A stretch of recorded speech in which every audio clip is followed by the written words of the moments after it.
Thank you all for coming tonight. We have a great presentation, I hope, for you tonight with some wonderful people that have agreed to come and join us here in Austin, Texas. First of all, let me welcome you to for those of you who haven't been to the Belo building, our brand new home. Because of the great gift of the Belo and the Maroney families, we're now in this wonderful new building in this wonderful hall.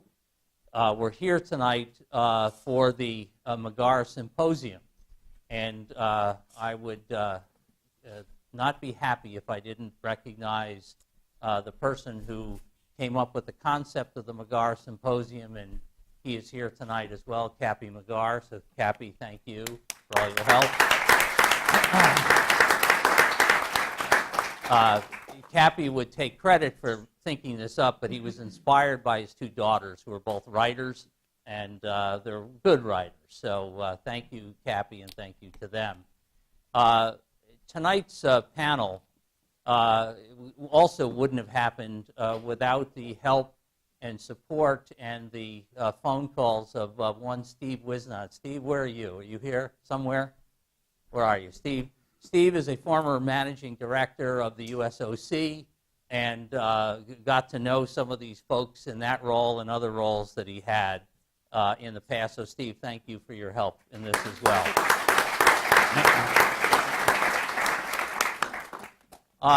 Let me start off by introducing the folks on our panel, and then I'll tell you a little bit about how we're going to do this tonight and how it will take place, and then, of course, we're going to ask you to stand up and ask questions at the end. In no particular order, I'll start left to right. On my far left is Bill Bach. Bill is the General Counsel of USADA, USADA.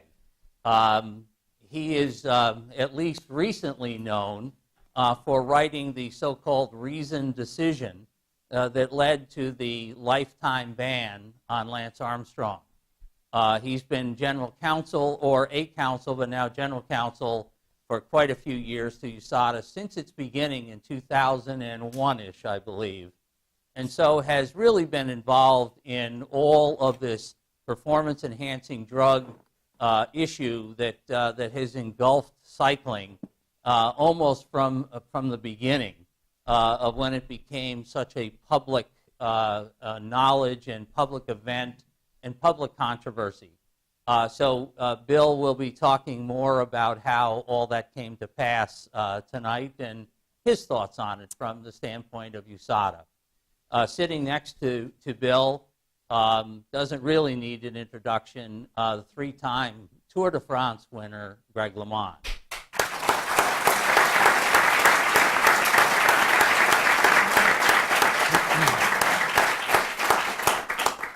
If you've ever thought about riding a bicycle more than about 10 miles and then multiply that by hundreds of miles and then do it 3 times faster than anyone else, I think you'll appreciate what this man has done.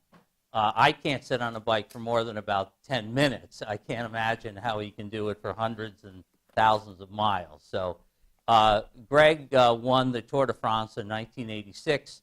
1989, 1990, was the first American to win, and now, given the decision of USADA, the only American to win the Tour de France, and to do it 3 times is tremendous.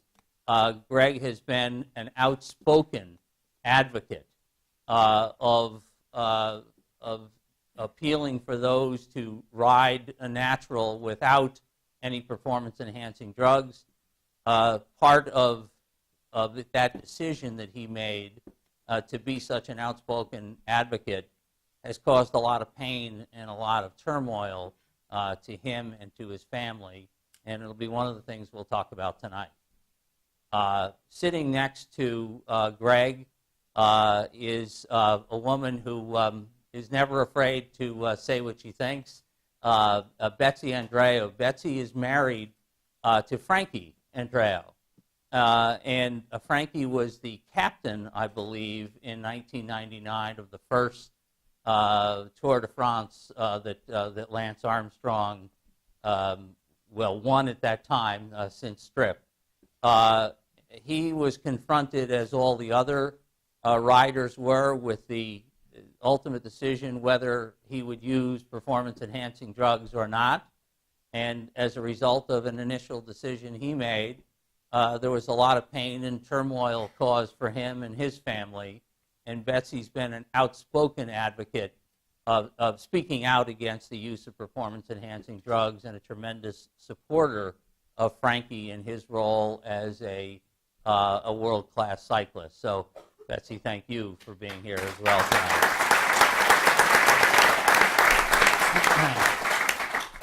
Sitting to Betsy's left, and it's probably appropriate they're sitting together because they are good friends, and to hear them talk about each other is tremendous, is Greg LeMond's wife, Kathy, who has gone through all of the pain and the turmoil that Greg has gone through over the last 15, 20 years over the same issues. To think that it doesn't impact the family at home, that you're just riding a bike somewhere and all the issues go away is just not true. And Kathy's been on the front lines with Greg, and so it's appropriate, and actually we wanted Kathy to be here with Greg because it's not just his story, it's the story of Kathy and Greg LeMond and their family. So Kathy, thank you for being here as well.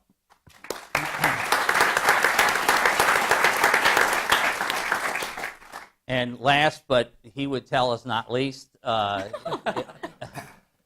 is a gentleman I actually met a few years ago in New York. Haven't really seen him since. Reed Albergati from the Wall Street Journal. Reed has actually just written a book that you can pre-order on Amazon called Wheelmen, right? And that examines the history of cycling in the United States, or world-class cycling, over the last, I think, 40 years or so. He can tell us more about it. I'm sure he will. Reed has been writing for the Wall Street Journal for many years and has been covering cycling. And I remember the byline with his co-writer of his new book, Vanessa O'Connor, back in 2010, when they wrote a story about Floyd Landis and about how Floyd was confessing to using performance-enhancing drugs. And I remember that was the first time I think I saw the byline from Reed about cycling, and he's been doing it ever since. So Reed is here with us tonight to comment from the standpoint of the media, and the Fourth Estate is well represented. So thank you, Reed, for being here.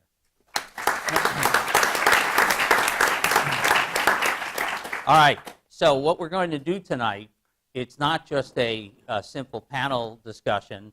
I was inspired several years ago. I got a chance to meet a gentleman who I really respect a great deal, a very well-known lawyer by the name of Arthur Miller.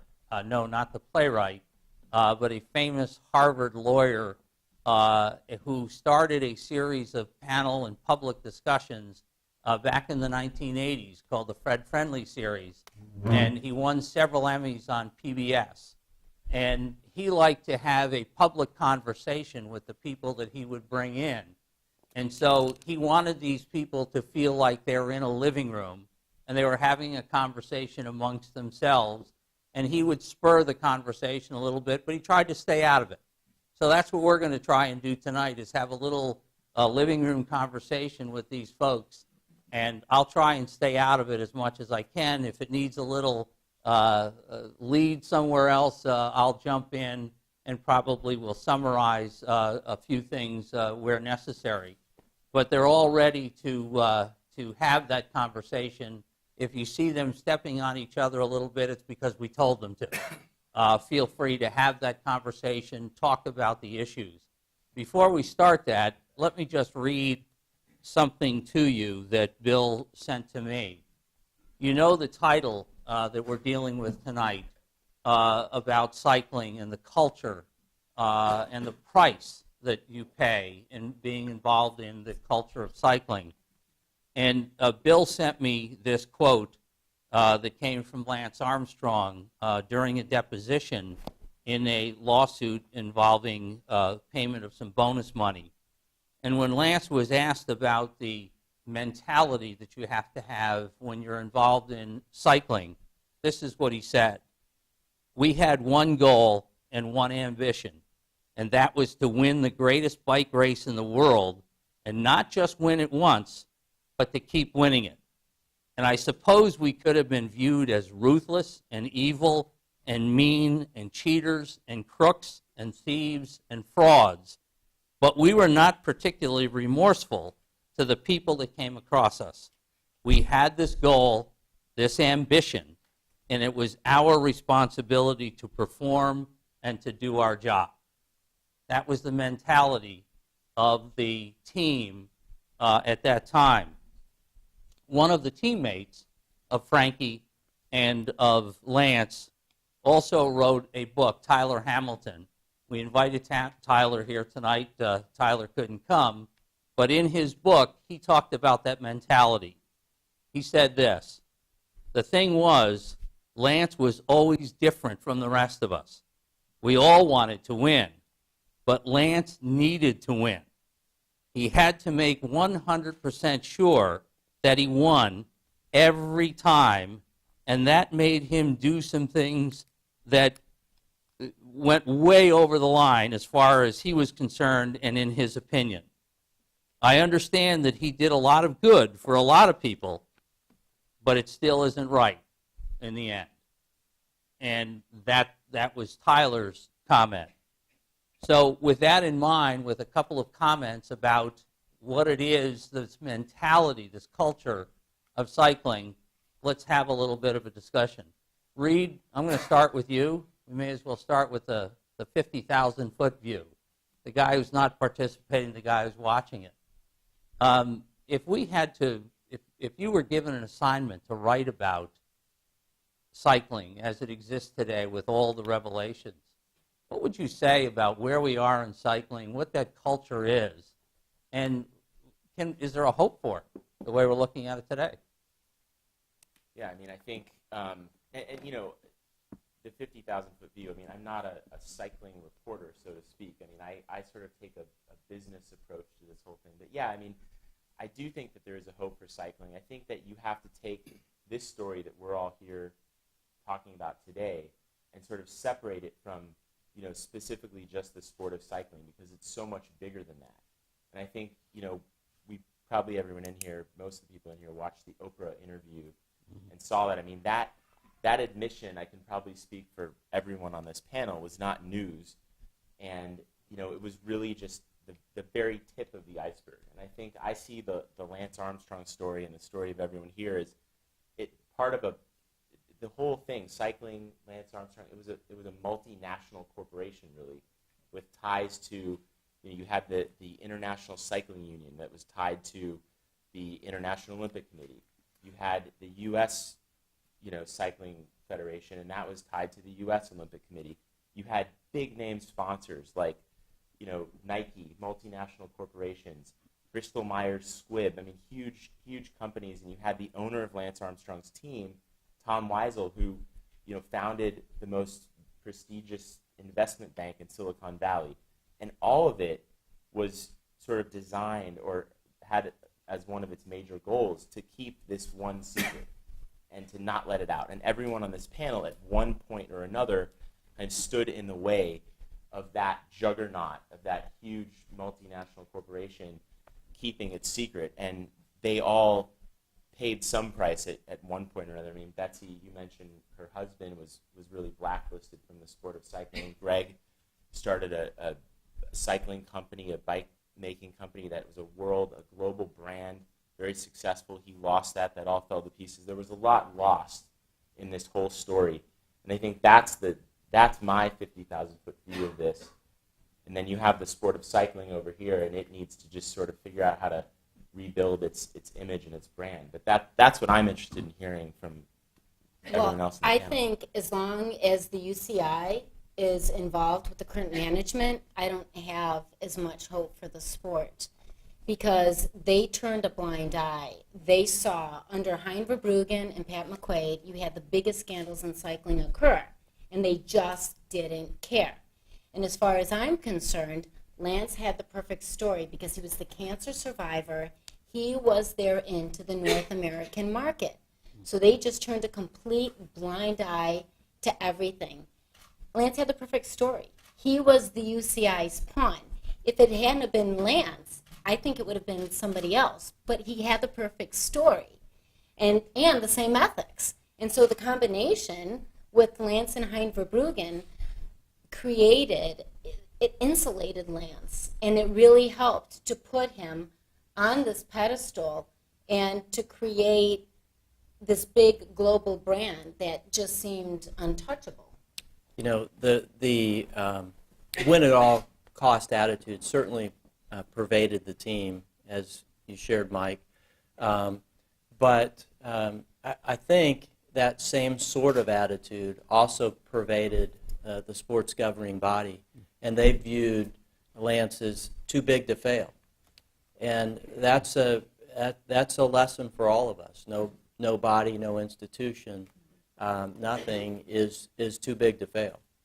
And what has just come out in the last week are the records from the 2001 Tour of Switzerland test results.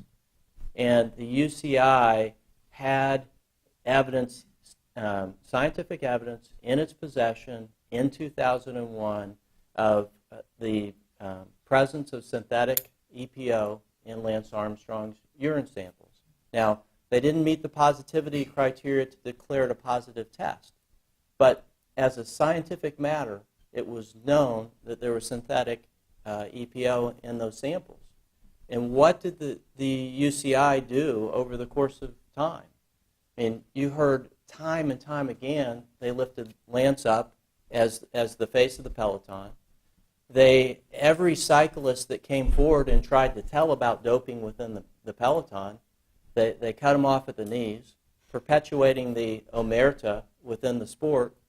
And then when Lance is going to make his comeback in 2008, and there's a rule that says that he has to serve time in the registered testing pool, they waived that rule for somebody that they now admit they knew had synthetic EPO in his urine sample. The same management is in charge today. Yeah. Same management in charge today. And you know, we also know that how interconnected the U.S. cycling, team. I mean, the U.S. postal team essentially, and all of American cycling was with the UCI. I mean, Armstrong, we now know, made donations to the UCI.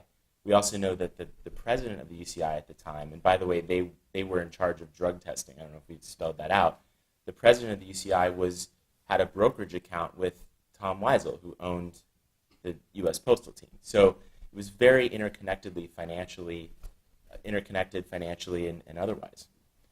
Conflict of interest was a foreign concept, for sure, to the UCI apparently, because, as you said, they're taking money from a cyclist. And they had in their files the records that cyclist should be considered to be suspicious for the use of EPO, and yet they're taking money from it. When you talk about the tests, they wouldn't have been positive at the time. Have you studied them? Would they have been considered positive now? There are certain things that would need to be further analyzed, but we saw a lot of things when we looked at the test results. But one of the things is that they only took 45 to 50 milliliters of urine. It's almost like they didn't want to catch somebody because they weren't taking enough sample to do reanalysis. And then in the 2001 Tour of Switzerland, they had two samples that the laboratory specifically flagged as highly suspicious for EPO, and one other sample that they analyzed, but there were two more, and they didn't even analyze those. Then, a few weeks later, Lance goes to the Tour de France, and he's tested 10 times, and only 5 of them are tested for EPO. So, as we've gotten further and further into this, we've been distressed to see that this was not a sport that was focused on making the playing field level for all its athletes. And we can go into that, but I don't want to.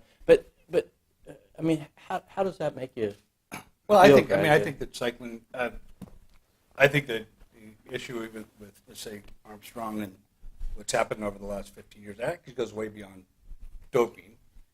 People think it's just somebody just taking a little pill, but if you go back into the late 80s, early 90s, two doctors, Dr. Ferrari and Coney,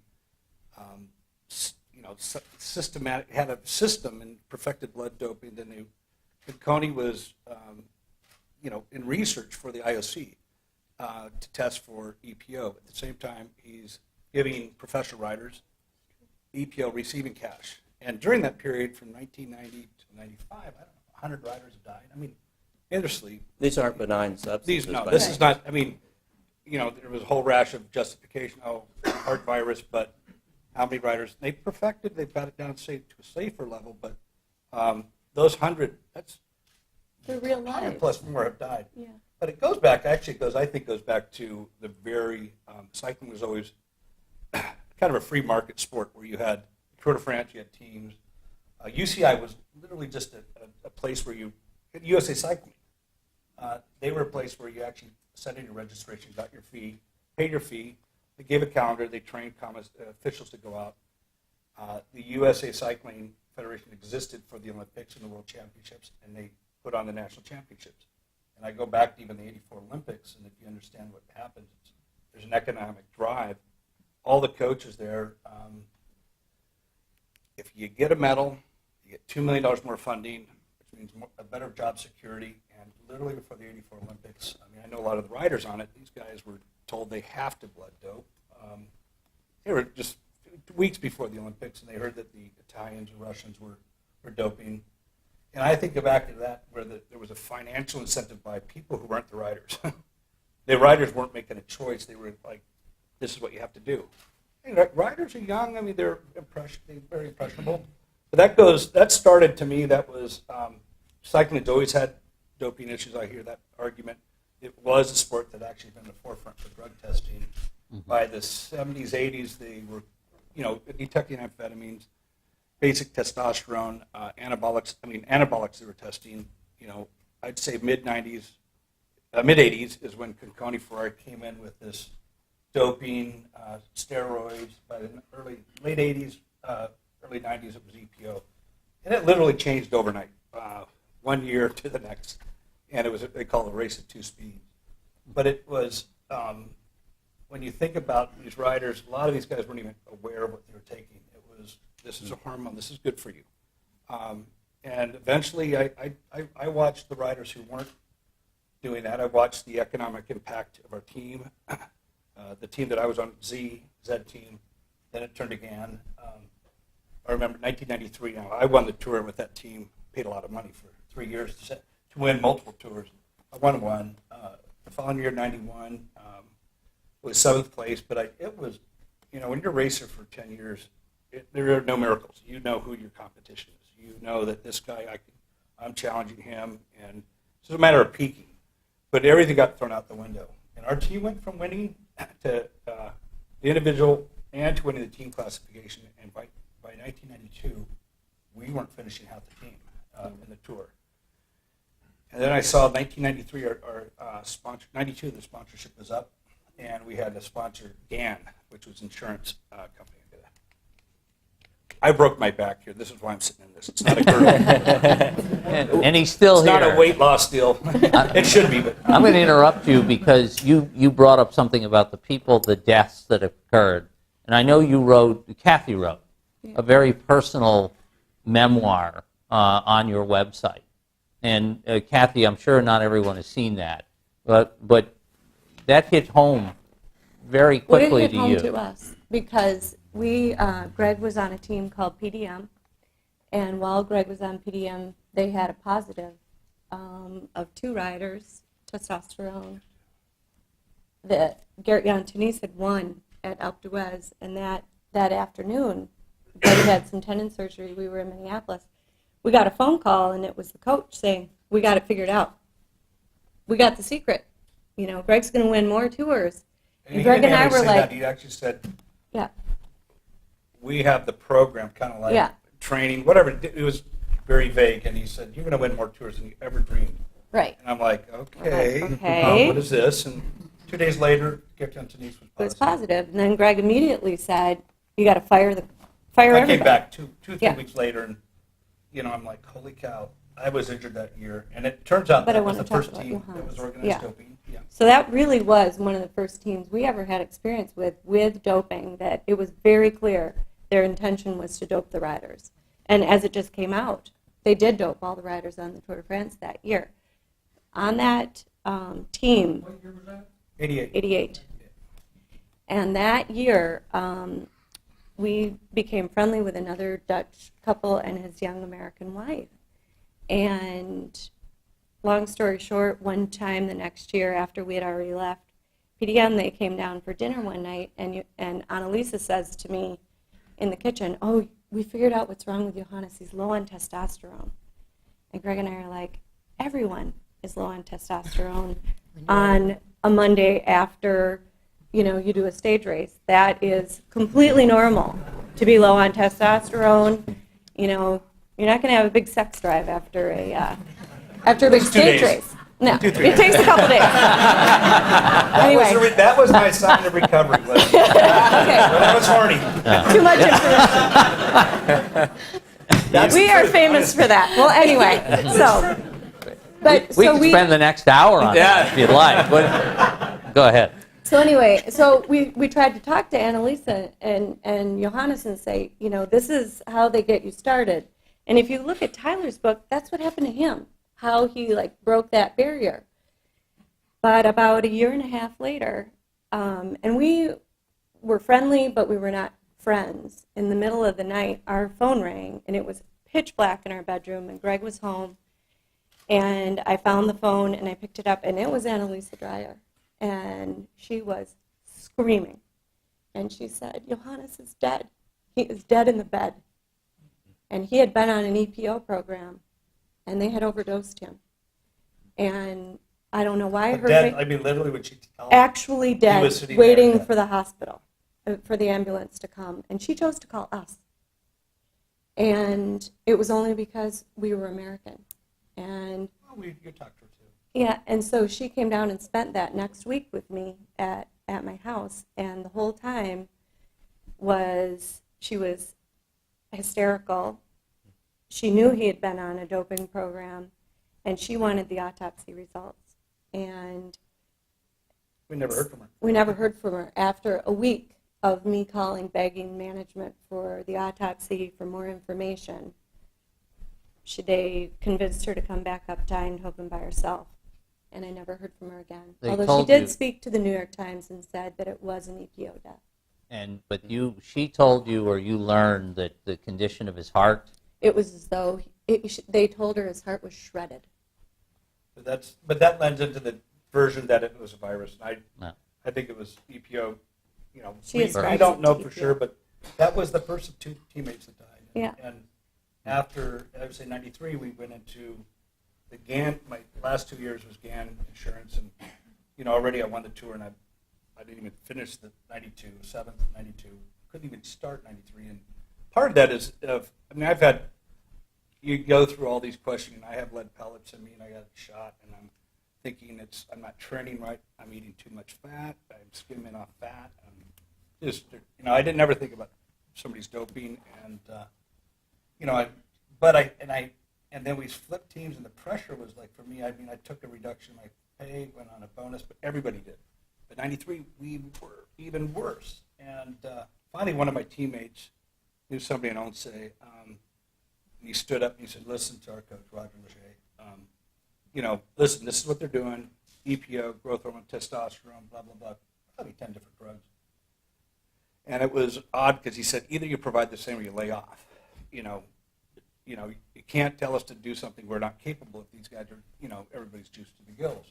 And more power to my coach, Roger Leger. He said, I can't do that. Ethically, I couldn't do that.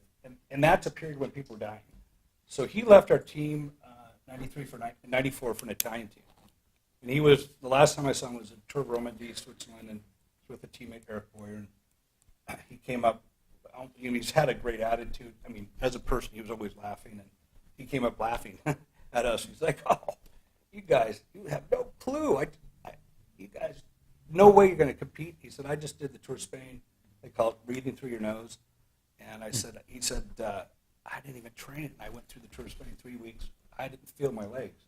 And I heard that. That's the first time I ever heard not feeling my legs at all.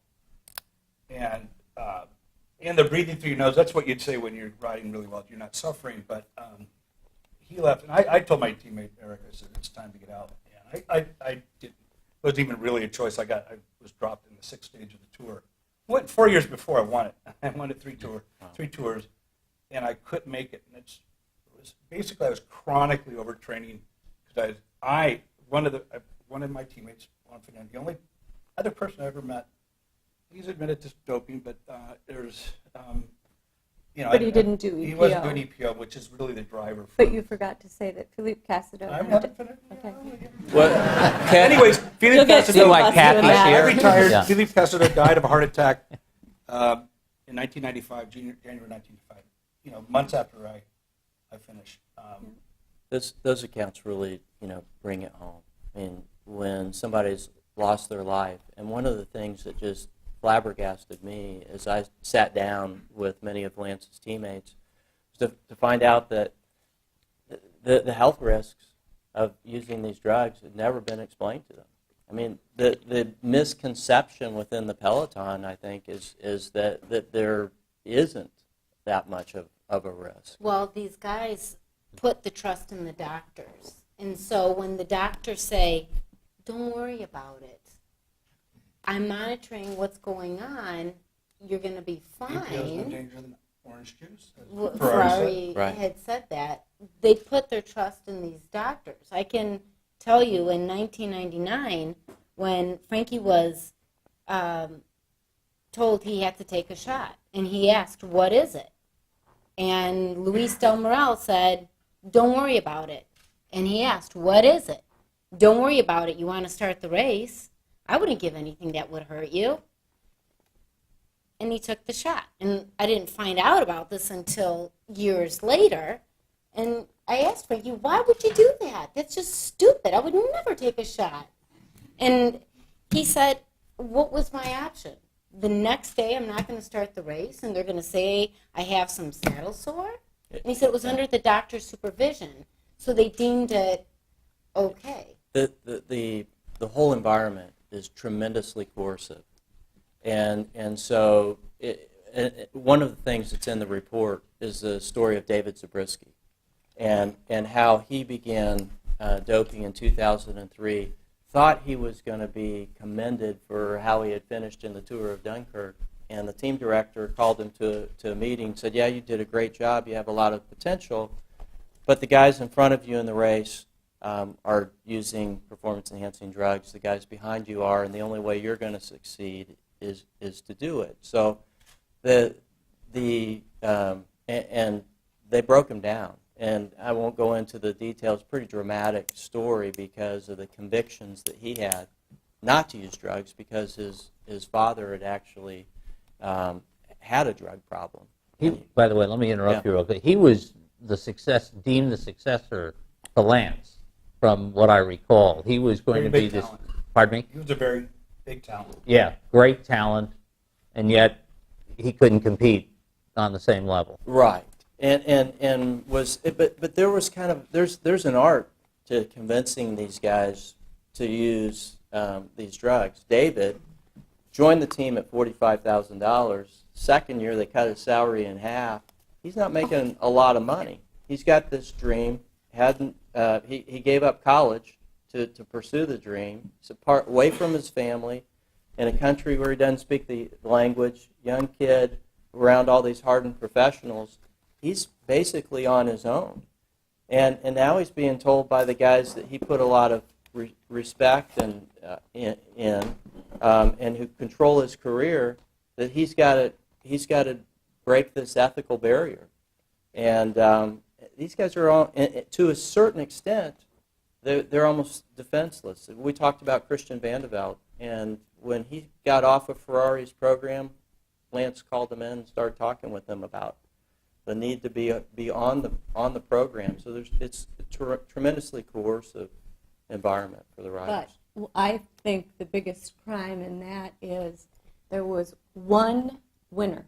There was on the Postal Service. Everyone else was domestiques and disposable, as we all saw. It was all for Lance. It was all for Brunel. It was for the management. Those were the guys that got rich. These young guys like Frankie, they didn't get rich. You didn't get on the program, you got cut. Yeah, I think. Yeah, to that, you didn't get on the program, you got cut. Look, Frankie used EPO. I was never going to be one of the wives who said, it's okay. I want my Cartier sunglasses. I want my line of Louis Vuitton luggage. I want to drive a nice car, go on nice vacations, have a big house. It wasn't going to sit with me. When Lance wanted Frankie to, and this is our story, because our story is a little different than everybody else's. Lance wanted Frankie to see Ferrari early on. And Frankie said, no, don't want to be associated with Ferrari. I'm not going to go there.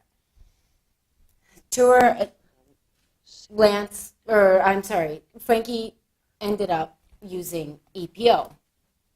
1999, Frankie had used EPO when he had ridden the tour with Lance.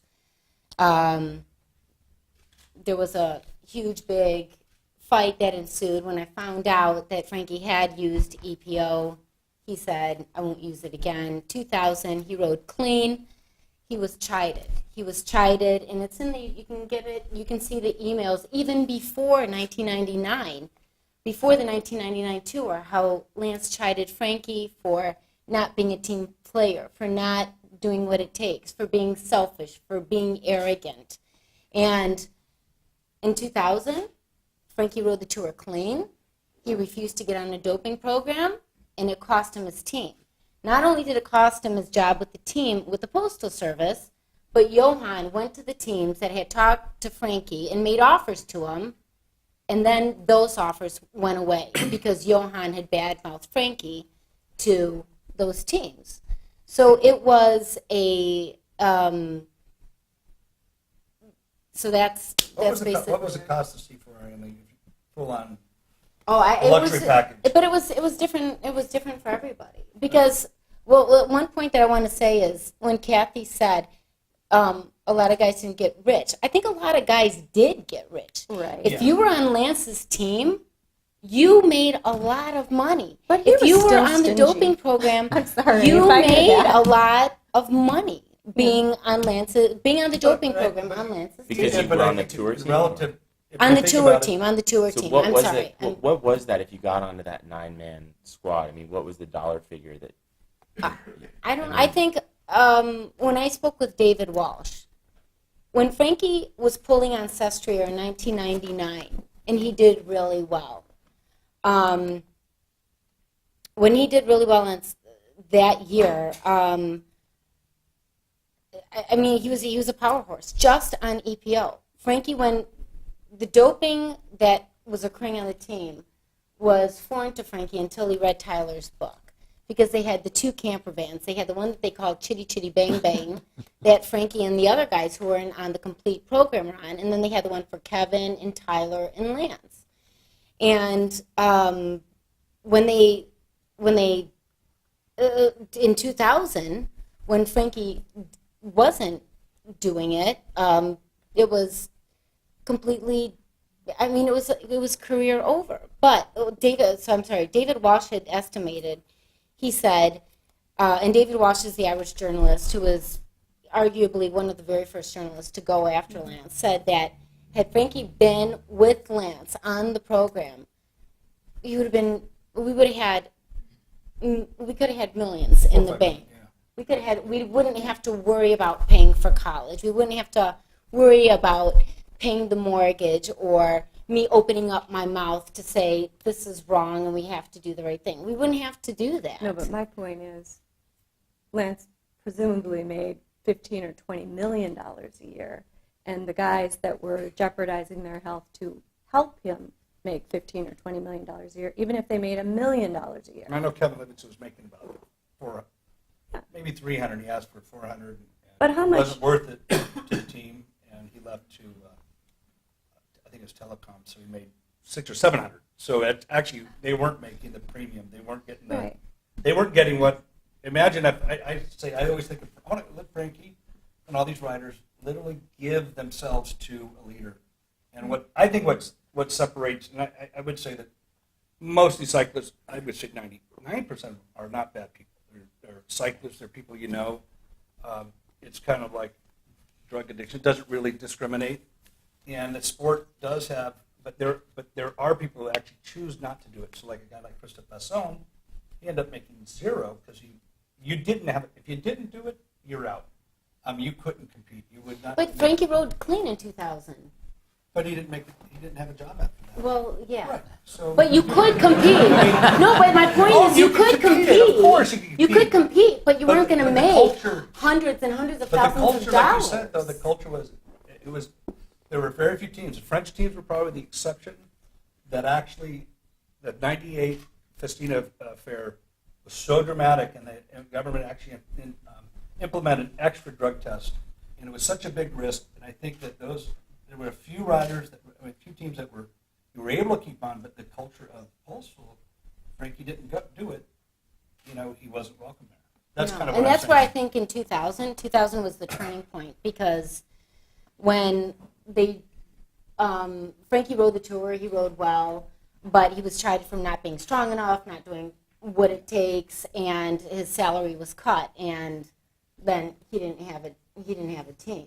Right. Well, I'm saying I look at it as incredibly selfish to actually ask people to juice themselves to the guild for the benefit of one person to make $20-30 million. While Yeah, but at least you isn't it- share on the good. No, but see, I don't- it You're robbing the doesn't- bank, split it between everybody. No, but see, I don't. in my case. It's just like it shouldn't be acceptable in any way, shape, or form. I don't care if it's It is $5 it's not or acceptable. $100. Hold on. We've been talking a lot about your personal experience, which we should. There is a few other guys out there who won the Tour de France in between you and Lance that were Yeah, also doping. Between me and Lance? Yeah. Oh, between my Reese. yeah. Yeah. Reese. I mean, Reese. Oh, Jan Ulrich. Right. yeah, I Ulrich. mean, it's like Armstrong. In a way, I mean, there was a perfect storm. '98. You had. This is actually kind of the perverse part of it because it was pervasive. I mean, I would say by '94, '95, and imagine, the joke was in '94 the highest paid rider in the peloton was Dr. Ferrari. he was taking 10, 15, 20% of the guy's salary. Income became pretty good at that point. On average, let's say the top rider's 50, making $400,000. Add that up. 50, you just add up the numbers. It's huge money for that one person. But that was I'd say 40, 50 by 96. It was 80%. I watched Festina, French team. Everybody says, "Oh, the French have lost it." Well, the French have not lost it. It's they're actually are not following other programs that other Italian teams, Spanish teams, Spolstra were doing. But by 1998, Festina Fair happened, and it scared the crap out of everybody. And the tour was brought to its knees. I was there the day the police were doing raids. So now you have a peloton that there's a big of them say, "I'm not." I know one person that knows Jan Ulrich very well, and here's a guy that is 60% hematocrit. He juiced. He had real talent. Yeah. Second and first tour, first and second tour at a very young age. 99, 2000. Could hear believe it or not, but my friend knows very well and said he raced clean those 2 years, and believe it or not. But this guy had a huge motor, and after 2 years, he realized he couldn't do it. And everybody, he won the tour twice, doped, and everybody's assuming maybe everybody's going to do it. All you do is need one exception, one little bit of corruption, and I think that's what really happened in '99. So you have one guy who gets positive, gets a get-out-of-jail card. That creates doubt and chaos within the riders. They don't trust the system, and that creates this, shit. If he's not going to be held accountable, it's a free-for-all. There's in our audience, if he'll tell me the statistic, is Dr. John Hoberman from UT, who did a study during the lawsuit with SCA. And John, your results showed that what 60%, 70% of the riders that were on the podium over a long period of time were ultimately found to be doping. Yeah, that's about right. I studied 1961 to 1998, and it was on the order of 70%. It was not, I didn't have all the research resources that you would have today, but it was stunning. Yeah. It was obvious that the large majority of these people joined the doping in one way or another. So there's this culture out there, if you're not doping, you're not winning.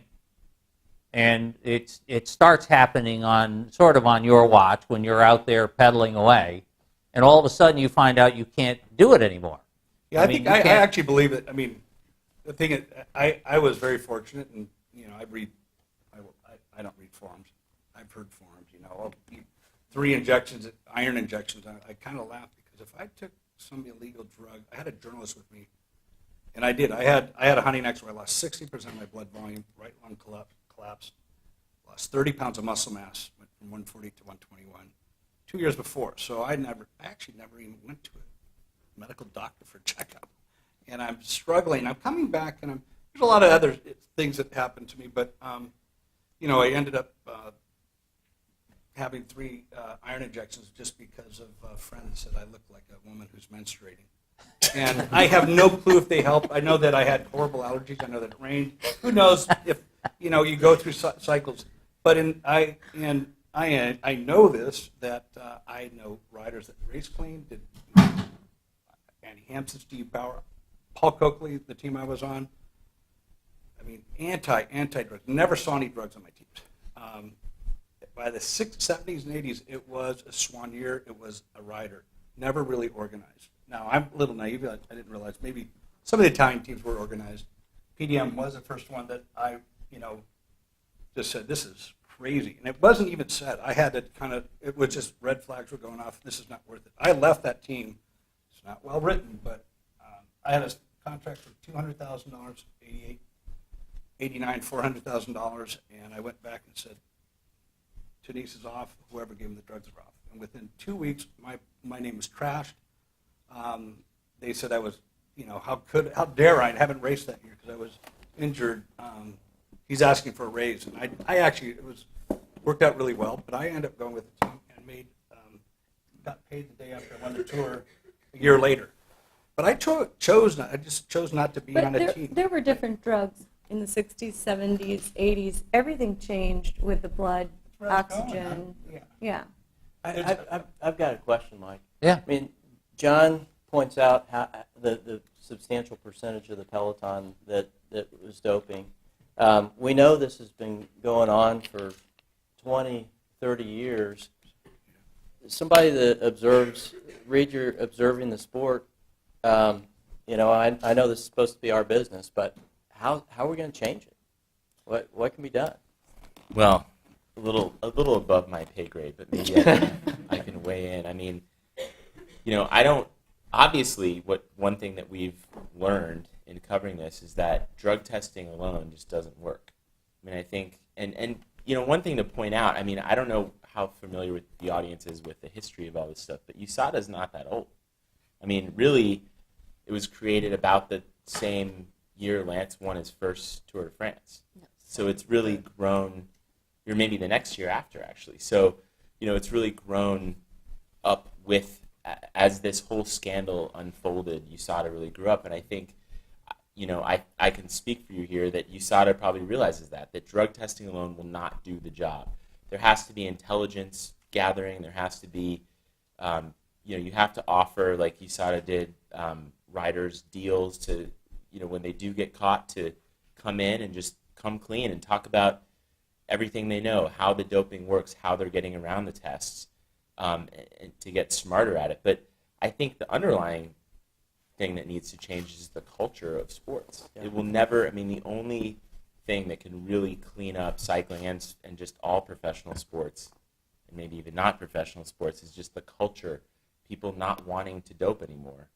And But there's huge incentive to dope. When you have companies like Nike who back an athlete like Marion Jones, when, okay, everybody wants, we have to have proof. There is so much smoke. Where there's smoke, there's fire. There was so much smoke with Lance. But everybody, so many journalists hid behind, we have to be objective. We can't report this because then we're not going to be objective. So you have to have investigative journalism as well. I mean, I agree with the points that you made. But when it comes, the governing bodies have to truly be a governing body. The UCI, for example, I found out that Floyd Landis was positive before Floyd knew he was positive because Greg found out and he called me and I he think I was said, the "You're not first going guy to believe outside, it." first guy to hear about it. but that's the part of pres- changing the culture. That's did you part hear of it from? changing the culture. Nike. did you hear the brother from? of the president of UCI. Derek called me, and Why that's do you where I- why do you think he called you and told you? Actually, I know him. He's a nice guy, and he's, the sport was actually, I think his brother was brought in to hopefully change a little bit, but he's more old guard, and it was like, holy shit, can you believe this happened again? But I found that's part of to me, I mean, it's, the drug testing just has to be separated from the UCI. It's got to be. Yeah, you can't. Once that happens, it needs to be USADA, WADA, police intervention. What people don't realize is that play the game, and Donati spoken. Greg, It isn't did he- just a little few drugs. It's part of the drug trafficking in Europe. When And- Declan called you, though, did he tell you, Derek. don't, Derek. or Derek, sorry, did he tell you don't go around Yeah. and tell people, or I mean, Well, what he was told the- me, God, he was like, holy, he was actually shocked. He was like, and I had written Pat McQuaid just saying, God, I'm glad you're in. I'd love to talk to you about how to improve the sport. I think there's a lot of solutions to actually watch and profile and actually catch 98%. And I want to get to where I could see cycling go, that's a real winner. That's his basic Yeah. foundation of talent. But One other thing that I think is, I think the general public has a responsibility to understand, this is cheating. This is cheating. Why are we okay with it? We shouldn't be okay with it. We aren't okay with our kids cheating in school. This some are. is, I mean, okay, well, I don't want my kids cheating in school. And I think that, why are we pardoning it? It's criminal activity, and it's ruining sports. And I just don't understand why, Greg said I was very rude to the bellman yesterday, but it was like, I am against cheating. That's not And it. He was. he's like, well, I can 19-year-old see- kid said, well, it's like, they've got to really be able to do it and reinforce it. And he's fairly naive in saying, well, then they should just, otherwise it's above board. And I didn't even want to. I didn't want to Yeah, even say anything. legalize doping for She everyone. got into a whole. But I think, debate but I with think the bell. We what should get him on the panel. what hurts the athlete is sometimes they're not shamed, is to hurt them financially. I think that any athlete who is ever caught doping, and then if they fight it, they've got to pay USADA back the money. I think any athlete who is caught doping has to pay back money to the team. They have to pay back the Does, money. does Because Lance they don't- Armstrong make $100 million if he doesn't dope? No, he would never have won a single I'm not tour. agreeing actually with some of Never. the women of it. I'm teasing. I'm agreeing in principle, but I think that. What are you as long- disagreeing with? Just hear me out. Okay, No, as long I'm asking. See, It we're going to was finish the- it by 9 o'clock. You're going to hear about this tonight. That's the riders- problem. The riders they don't trust the UCI. No, that's They true. want it separated. You're right. If they know that there's people held accountable, and the only way to get that accountable is to work with the riders, work with the teams, work with police. And I'm actually a believer that a guy gets positive one time, he gets a chance to come clean. And imagine 25 years ago, with Ferrari, if a rider's positive, he gets one chance to out a supplier. All of a sudden, the culture, talk about changing the culture, the culture is the directors, it is the doctors, it is the organizers. I mean, it's not the organizers, it's the governing officials. You give that rider a chance to kind of really, I can't help Greg, but see these that- riders. I agree with you totally. Yeah. That is the culture, and what change has there been? Right. And we issued a report 5 months ago, and the UCI took it so personally that they decided they needed to establish an independent commission to prove that what USADA said about them wasn't accurate. And then Travis and Tigert, USADA's CEO, and I met with one of the commissioners and the lawyer for the commission, and they decided we need to get some more information here. We need to go beyond the scope of what the UCI told us we can look into. And when the independent commission started acting independent, they were no longer a commission because the UCI took away their funding and they said you're over with. So Yeah. I mean, how do you address that? What I mean, nothing's. At one is- point, ASO Tour de France, Owns the the tour. costs were actually economically, German TV dropped the tour. There was this one schedule, or the ASO I mean, I was actually involved with it in 2007, 2008. They had split from the UCI. That's what ASO, they the did. tour They organizer. split from the UCI Yeah. completely. They're basically working as a nonprofit church status in Switzerland. No transparency, no accountability. And they take in fees for the drug test. They're not working in cooperation with WADA. They're not cooperating with the French. I mean, to imagine that the head of the French doping agency, doping lab, was actually removed because he was too good. I mean, he was. It's that He was there's. doing his job. It's true. It's the intertwining of corruption is really. So Incredible. how do we get to the point where the people are exposed? Reed, what's the idea so that the doctors that have been in the sport for 20 years have been doping riders, the team directors, some of them have been in the sport for 20 years, doping riders. Are we just going to say, well, because the Lance Armstrong case is all going to change? You know, isn't fundamental change necessary, and don't we need to know the scope of the problem in the sport? Well, I mean, this is sort of what your organization's trying to do is bring to light the fact that, yeah, I mean, the same people who were, doping riders back in the 90s and even 80s, maybe 70s, are still there. They're still the same people who are maybe not the doctors. Some of the doctors now are getting tossed out, but the same team directors, that the people with that point of view that doping is just part of the sport. It's just something you do. If you do it right, it's not unhealthy. They're still there. So I would say, we can, as journalists, we can do, the best we can at exposing that. But, what can USADA do? What can WADA, the World Anti-Doping Agency, do to, weed out some of that, some of those people? Yeah. I mean, I would. I mean, one of our ideas has been to give amnesty to riders, Yes. to incentivize people to come forward and tell about what happened so that we know the full picture. And so we don't have all these skeletons in the closet that seems to us they're really damaging the sport at this point. When you talk to the riders, though, I mean, how did you convince them? They didn't have to talk to you. They didn't have to sign those affidavits for your report, did they? I mean, obviously you had some power over them, but some of them were retiring. What do they care? They must have had some kind of Bill's altruistic. gentle demeanor. I mean, he is a man of integrity, and he's not gonna go after you to screw you. He goes after.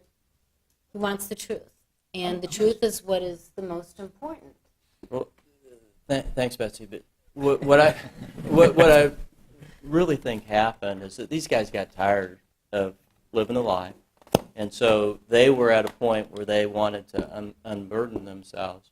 What could USADA offer them? The rules provide for a reduction of sanction, but how significant is that?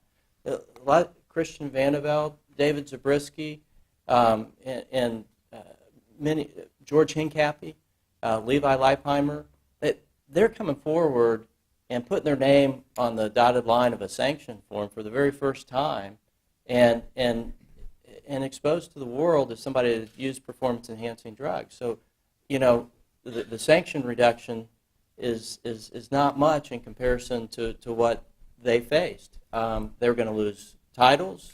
Levi ultimately was terminated from his team. They expected retaliation. That's what everybody experienced. That's what you guys, everybody up here, except for you and I, Rita, experienced that Rita had a little. retaliation. Yeah, Yeah, well, that's true. How And much? you- How much did the federal Yeah. investigation play into it? Where some of these guys were forced to testify if they perjured themselves. Did they really voluntarily come forward? Because I think that's a great question. I think what the federal investigation did is it gave people the opportunity to tell the truth, and they liked that's a it. good thing, yeah. Yeah, and they, Well, they had they a grand jury realized subpoena. Yeah, right? So- exactly. right they had to. But once they done it, Tyler said once he did that, and then went to his mother. I mean, and finally told her the truth, which he'd been hiding for years. I mean, that his Yeah. relationship with his family members improved. That's actually the thing that really I mean, I've watched Ryder's depression. Even Pontani, I met him, nice guy. I mean, guy ends up addicted to coke, but really it's almost self-destructive behavior that's really out of shame. It's kind of like Right. It wasn't like he was an angry. He actually felt, I mean, he watched the contest of guys who were viewed as heroes, and the guy had a high hematocrit. I don't know if it's positive, but he was treated like a criminal. So you have these conflicts of heroes, criminals, and then nobody realized. It's kind of like, I'd imagine, I haven't done it, but you think you can get away with murder. You know, I always like to think this Roald Dahl, some of the short stories where you think you could do it, but your consciousness, consciousness it starts to eat at you. And Right. I think that's what Floyd, I mean, I watched Tyler self-destruct. And actually when Floyd was positive, it was more of, I knew Floyd, I met him, I sponsored him in 2001. He's a nice guy. And I'm like, oh man, don't do it. I mean, when I said don't do what Tyler did, deny, it was literally like, don't go this route, because you come from a family that loves you. You come from this core of core values. Right. People screw up in life, and they all deserve a second chance. And I just think that there's such a psychological cost that nobody has seen. But that's where That's a huge point. we're all flawed individuals, and we all deserve second chances. But it was the deceit, the corruption, the excoriation, from my own personal experience, on a daily basis, every day, for 10 years, to say I never lied. I always told the truth. And I was ignored by a lot of people in the media. It took time away from my family, time away from my kids who were How about Barbara small. Walters? Betsy calls me one morning and she says, "Oh my God." And Lance was on The View. And Barbara Walters and Star Jones. It was 2006, and PR and Alan Abrahamson from the LA Times came out with their stories. They got our depositions. We didn't give it to them from the SCA case that we were dragged into. And Star Jones said, now a wife of a former teammate is saying that you doped.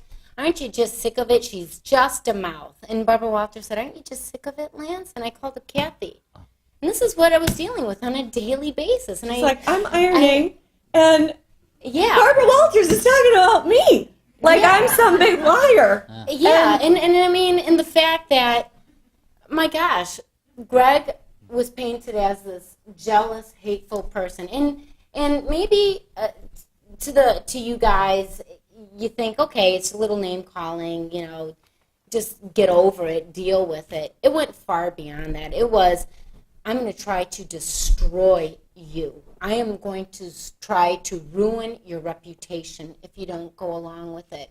So it went far beyond That- just being a right. flawed individual, because That we're was all that- flawed. But what's amazing to me is that I don't think that was across the board with teens. It was so focused in the Postal Service. I mean, it was a few personalities that got together. Oh, Jan I'm- Ulrich, we were in Cape Town, and I'm saying, Yeah. let me finish. Like Yeah. Betsy was targeted. I mean, it was, you did what was right. And You did. You got annihilated. Like, no, but anyone else that Greg has called out for doping, they still shake your hand. They still talk to you. They know. They feel bad about their. He They tried do. to. They You do. guys, I have a question about looking back at that, the 10 years that you spent sort of, going through hell, really. Do you ever regret opening your mouth? I mean, do you just sometimes think, I wish I had just not said anything and been left alone? I wish the hospital room incident never happened in a way, but it happened. Betsy, I asked you about this because we've all read about it, but just tell what happened there and At the how you hospital? happened to be in the room. Frankie and Lance were really close friends. Frankie was so close with Lance, he had lived with him. We went to go visit Lance after he was diagnosed, after he had brain cancer at Indiana University Hospital. And there was a scheduled meeting with doctors, and so in a conference room among trusted people, the doctors asked a few questions. This was predated HIPAA. I suggested we leave the room because to give Lance his privacy, said that's okay. I said to Frankie, maybe we should leave. Frankie said no.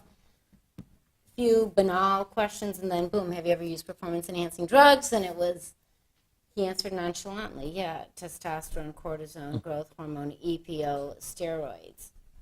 And I was very upset. Frankie and I were just engaged, and I was convinced, and I'm still convinced, that's how he got his cancer. And I threatened Frankie, I'm going to call off the wedding if you're doing this because it's just not right. And, you know, for Miss Goody Two Shoes over here, I've just always been anti-drug. And so it did not rest well with me. So that was my introduction into drugs in the sport of cycling. So, And because of that, for 10 years, you were, I'll say persecuted, but you found I was yourself being... just excoriated, and we found it was difficult for Frankie to work in the sport because he was told repeatedly from so many in the industry, you're too controversial. You're too controversial. There was he had a job with one company, pretty big one, that said you and your wife can keep your job if you and your wife keep your mouth shut. And we had just filmed with CBC, which is the Canadian Broadcasting Company, because we live really close to Canada. We thought, oh my gosh, what are we going to do? And so I told Frankie I graduated from the University of Michigan, and I'm proud to say I'm a stay-at-home mom. And I said, you know what, if worse comes down to worse, I graduated from U of M, I'm smart, I can get a job. God help us, but you could be the stay-at-home dad. But he wanted to work in the sport. I wanted to raise the kids, and well, you know, Frankie's raising the kids too, but you know what I mean. So, so he said, we'll find a way. We'll just tighten the financial belt. And so, the more Lance pushed me, the stronger I'd push him back twice as hard, because I was not going to put up with it. And so I had to be very smart about it, because what made Lance so different than Indurain or Ulrich was that it was a win at all cost. It was keep quiet at all cost and go along with it at all costs. There was no other athlete. He owned part of the team. He cozied up to politicians who helped protect him, whether it was Bill Clinton or Nicolas Sarkozy. He had the help of his sponsors. Nike just didn't care, in my opinion. They turned a complete blind eye. He had USA Cycling, turned a blind eye. They didn't care. The UCI, forget We're mentioning going to come back to them in a minute. But they had the media, and they had the sponsors, and then that trickled down to the fans. And so what would happen is that people in the media would just take his word for it. She just, Lance would say she's hateful and she's crazy and she's bitter. But as we see in Oprah, he set the record straight, I'm not fat. And so when... I have that song on my phone. I am. And He got us confused.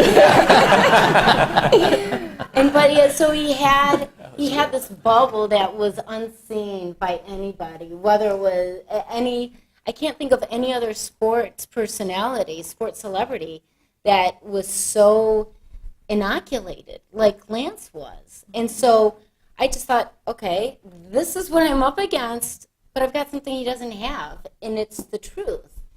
And so when Travis, who was then general counsel of USADA, called in 2006 to say, we're going to, I want to talk about Frankie, because Frankie admitted to Juliet McCurve of the New York Times, who was the first journalist in his 12-year career, and to ask him whether or not he ever used a performance-enhancing drug, and this was 6 years after he had retired. So I think this Juliet, is a story about Juliet, are you media here? Juliet? as well. She was here tonight. Is Juliet here? Oh, I thought she was here tonight. Okay. And so when Travis had called and got on the phone with me, I said, "You have to be kidding me." And I said, "Lance is the biggest fraud in the history of sport, and you're going to go after my husband when he lost his job? Are you crazy?" And I had a few choice words for Travis, and the conversation ended. But it was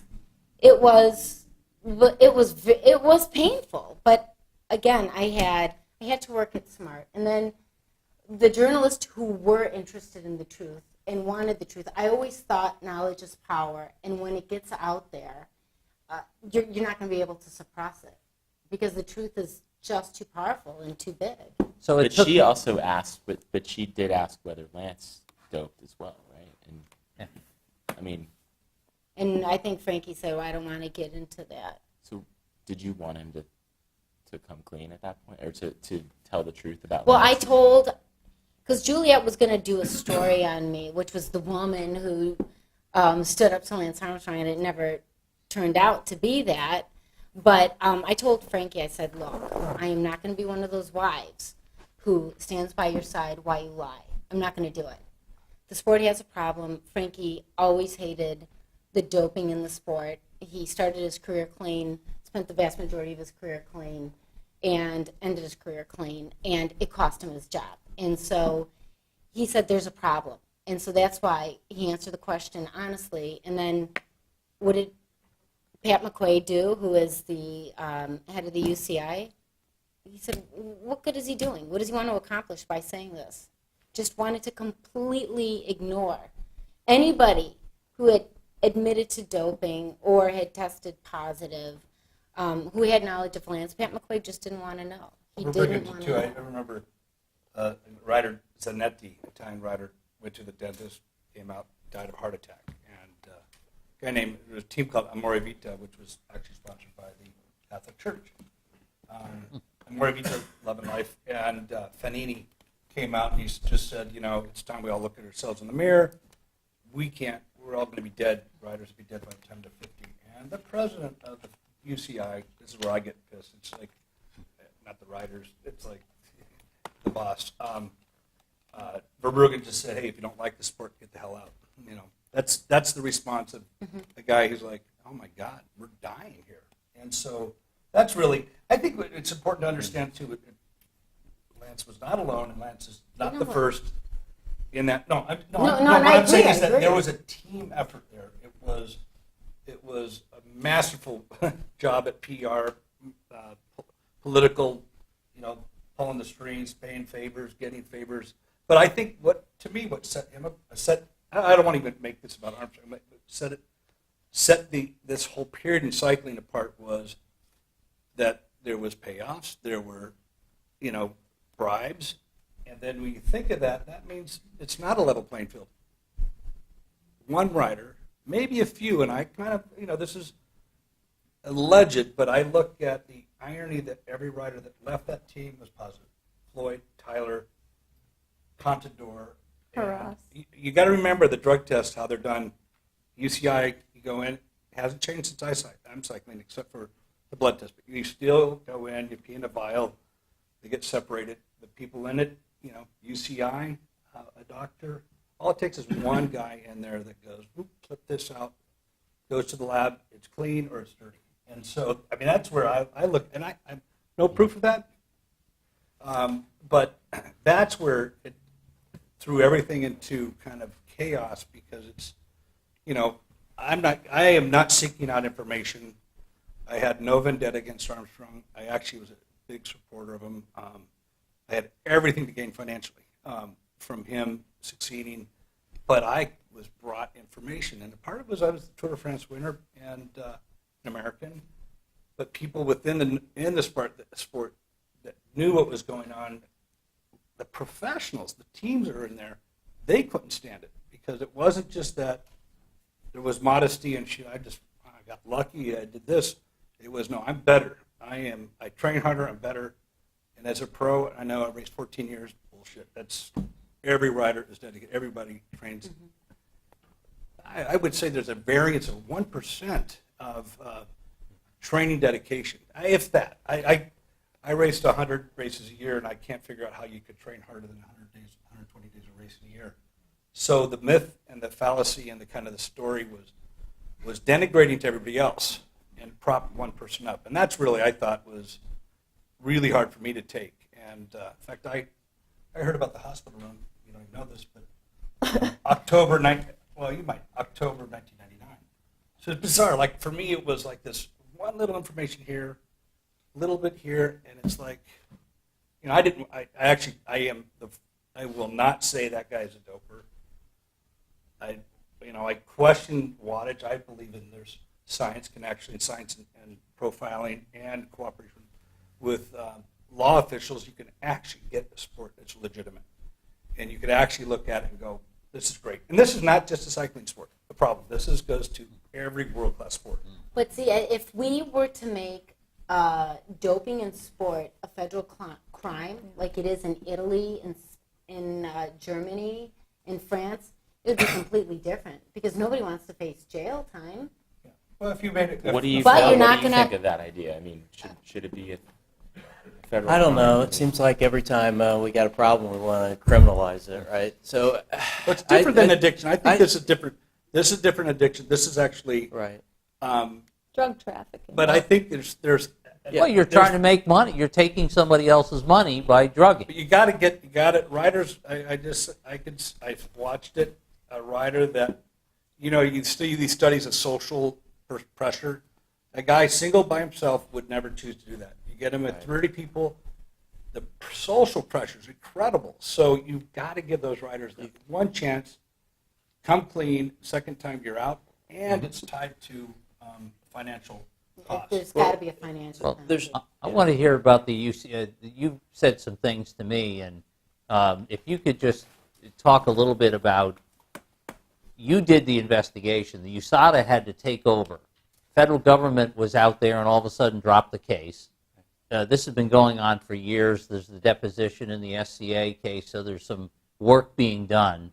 And then you go ahead, you guys do the findings. You confront Lance a couple times, and you also have to deal with UCI. Tell us how that worked and what happened and the roadblocks that you got along the way. sure. Because I want to get to where do we go. Yeah, no, it's, and I think this ties into a lot of what's been said because I think the ultimate tragedy would be if this whole scenario is viewed as the Lance Armstrong affair, and that's how the UCI wants everyone in this room to view it.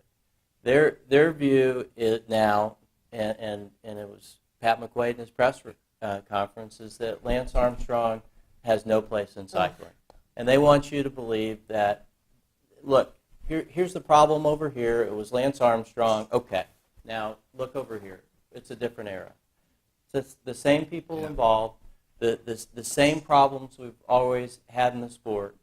And what UCI did in our case, and I won't have time to list it all, but we brought the case under U.S. rules and under UCI rules. We clearly had jurisdiction over an American athlete to bring the case.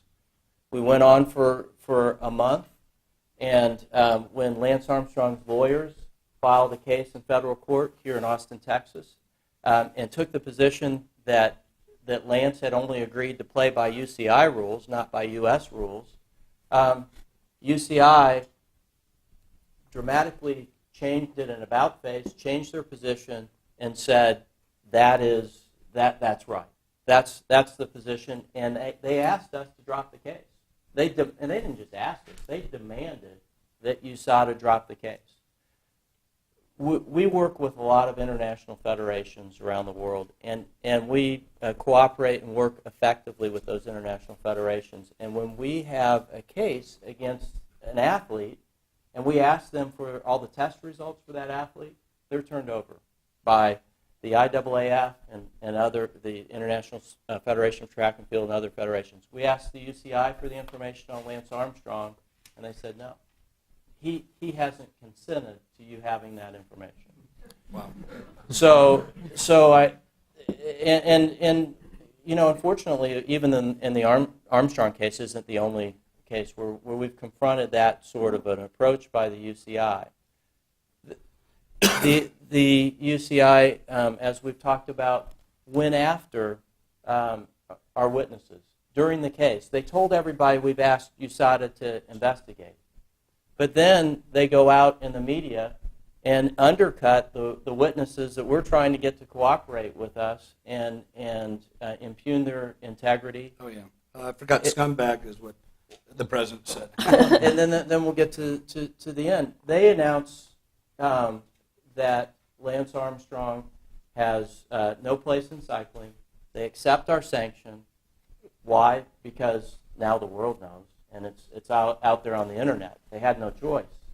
They accept the USADA sanction, and Pat McQuaid, at the end of his public statement, says, "And I want to thank the riders that came forward after he put them down for months. I want to thank the riders for coming forward after he had put them down, knowing that Lance had synthetic EPO in his urine samples. So I want to thank the riders," and then turns around and has a further discussion with reporters within the hour, calls Floyd Landis and Tyler Hamilton, the guys that were willing to come forward with the truth, scumbags. Yeah. They are nothing but scumbags. And with that sort of attitude and the leadership of the sport, I'm not sure that we're going to change the culture. I don't think you will unless No, I UCI agree. gets actually And cyclists and order guys get rid of them. I'm just going to use a couple of examples, and we're going to run out of time, unfortunately, but there was money paid to UCI. They've admitted that money came from the team, the Lance Armstrong team, to UCI, right? Correct. And you've asked for information on that? To UCI. We've asked for information. They've publicly told the media they have a file. They're willing to provide it to anybody. But I guess we're not anybody because they haven't provided it. So a payment was made by Lance to the governing body, Right. and they've never explained what that was for. Well, they've said it was to clean up sport. Well, I thought they bought a little machine that about $80,000. Yeah, they said $15 million budget. Yeah. And they needed a. Just they bought a. They said that what they used it for was a Sysmex machine for blood controls. Okay. You're only That's what they seeing said. one I of the just payments. Those are just that's UCI. Can't help Who knows to individuals? That's that No, everybody's missing. that's what I do want to just say that in the year 2000, I was told that after Lance's first positive, and I testified under oath to this in the SCA deposition, that $500,000 was paid to Hein Verbruggen to make that positive test go away. And that wasn't money sent to the And UCI. that wasn't the first time we heard that about a rider. And It's that not was- actually- That was Lance money was sent. the first guy. Come on. Just that one was minute. Julian Wasn't- DeVries, which I'm curious if Bill ever did you make any efforts to talk to him? Talk to who? Julian DeVries, the person who told Kathy that the team mechanic on the U.S. Postal Team. I haven't spoken with Julian DeVries. And there's and look, this is what the independent commission was supposed to look at, right? And when we started telling the independent commissioners that they ought to ask for things like a promise from the UCI not to retaliate, well, I guess those two terms were too onerous for the UCI. But the key, in my opinion, is that the moment that Armstrong's side paid the $500,000 to Hein Verbruggen, they each knew enough to destroy the other. I did say, it's There's a my lot of lawyers in opinion. here. They know that you have to say allegedly before. Well, they've already tried to sue us twice, but they never came to court with us. And the other thing is, I really think all this strange behavior by the UCI, by Verbruggen. Verbruggen's quote that he knows that Lance never, never, never used drugs. Then He they- already in knew the at way that they- point then there they- was they synthetic drop 'em. video in it. They actually, I mean, I'm going to just, might not sound right, but Armstrong actually is a pawn in. Well, that's what I said, to the Yeah. UCI. Yeah, Yeah. he's a pawn. There's a big game here. Yeah. That was all set up. I don't Yeah. think Lance came up with the thought to pay Hein Verbruggen $500,000 to make his positive go away. I don't know. I'm just saying. There's other stories in cycling that, until Years you trace it earlier. to a bank Yeah. account, you can't say it. But it's like some of these are fairly good stories, and so. But there was, say, a positive in '95, which I'm not going to go into it because there's, I'm a journalist and I wrote for Le Monde. I have journalistic privilege. Thank God I did. I mean, Well, but there was an alleged positive in '95, alleged payment to government, the cycling federation officials. '97, there's a rumor of a world championship backdated prescription. So that's where I'm For who? For for a world Laurent champion. Brochard. Yeah. Laurent Brochard. And what needs to happen is everything needs to come out in the open. I mean, rumors are rumors. We can't do much with those. But what the world was promised was an independent commission that would look into these things, and the UCI hasn't delivered on that, and they need to. It's for the good of the sport. But I hope other federations, governing bodies, Major League Baseball, Bud Selig, it was a joke with Sammy Sosa and Mark McGuire, and they just turned a complete blind eye to that. And so this has to be a teachable moment. It has to be a lesson for all sports. Well- You can't just turn a blind eye. I don't have detailed knowledge of Major League Baseball's testing program, but they have had, I mean, Manny Ramirez and, a number of others that have tested positive. Okay, So, recently. last few years. Yeah, recently. But it's a why doesn't struggle. the public 'Cause care? Well, Why don't we care? We're supposed to Some care. people do. Some people do. People do. Right. I want to something else that was striking that you told me, and I think there's people in this room who would like to know, because the implication is that USADA went after Lance and suspended him for life, took away all of his yellow jerseys, and there was a behind-the-scenes discussion about that how he ended up with a life banishment from the sport. Can you tell a little bit about that, and then I want to get to that last question, and then some questions from the audience. The key question that we had for every rider is, are you willing to come in and help us to clean up the sport? And we had 11 former teammates that signed on to that program, and we offered Lance the same opportunity to come in, be truthful, tell us the sport, and then the rules would be applied to him as they were to these other riders. Lance is the only American rider that refused that request to come in and meet with us and be truthful and honest and take the opportunity to clean up the sport. Had he done that, the reason that we could go back and seek disqualification of results from 1998 is because of the subversion of the legal system.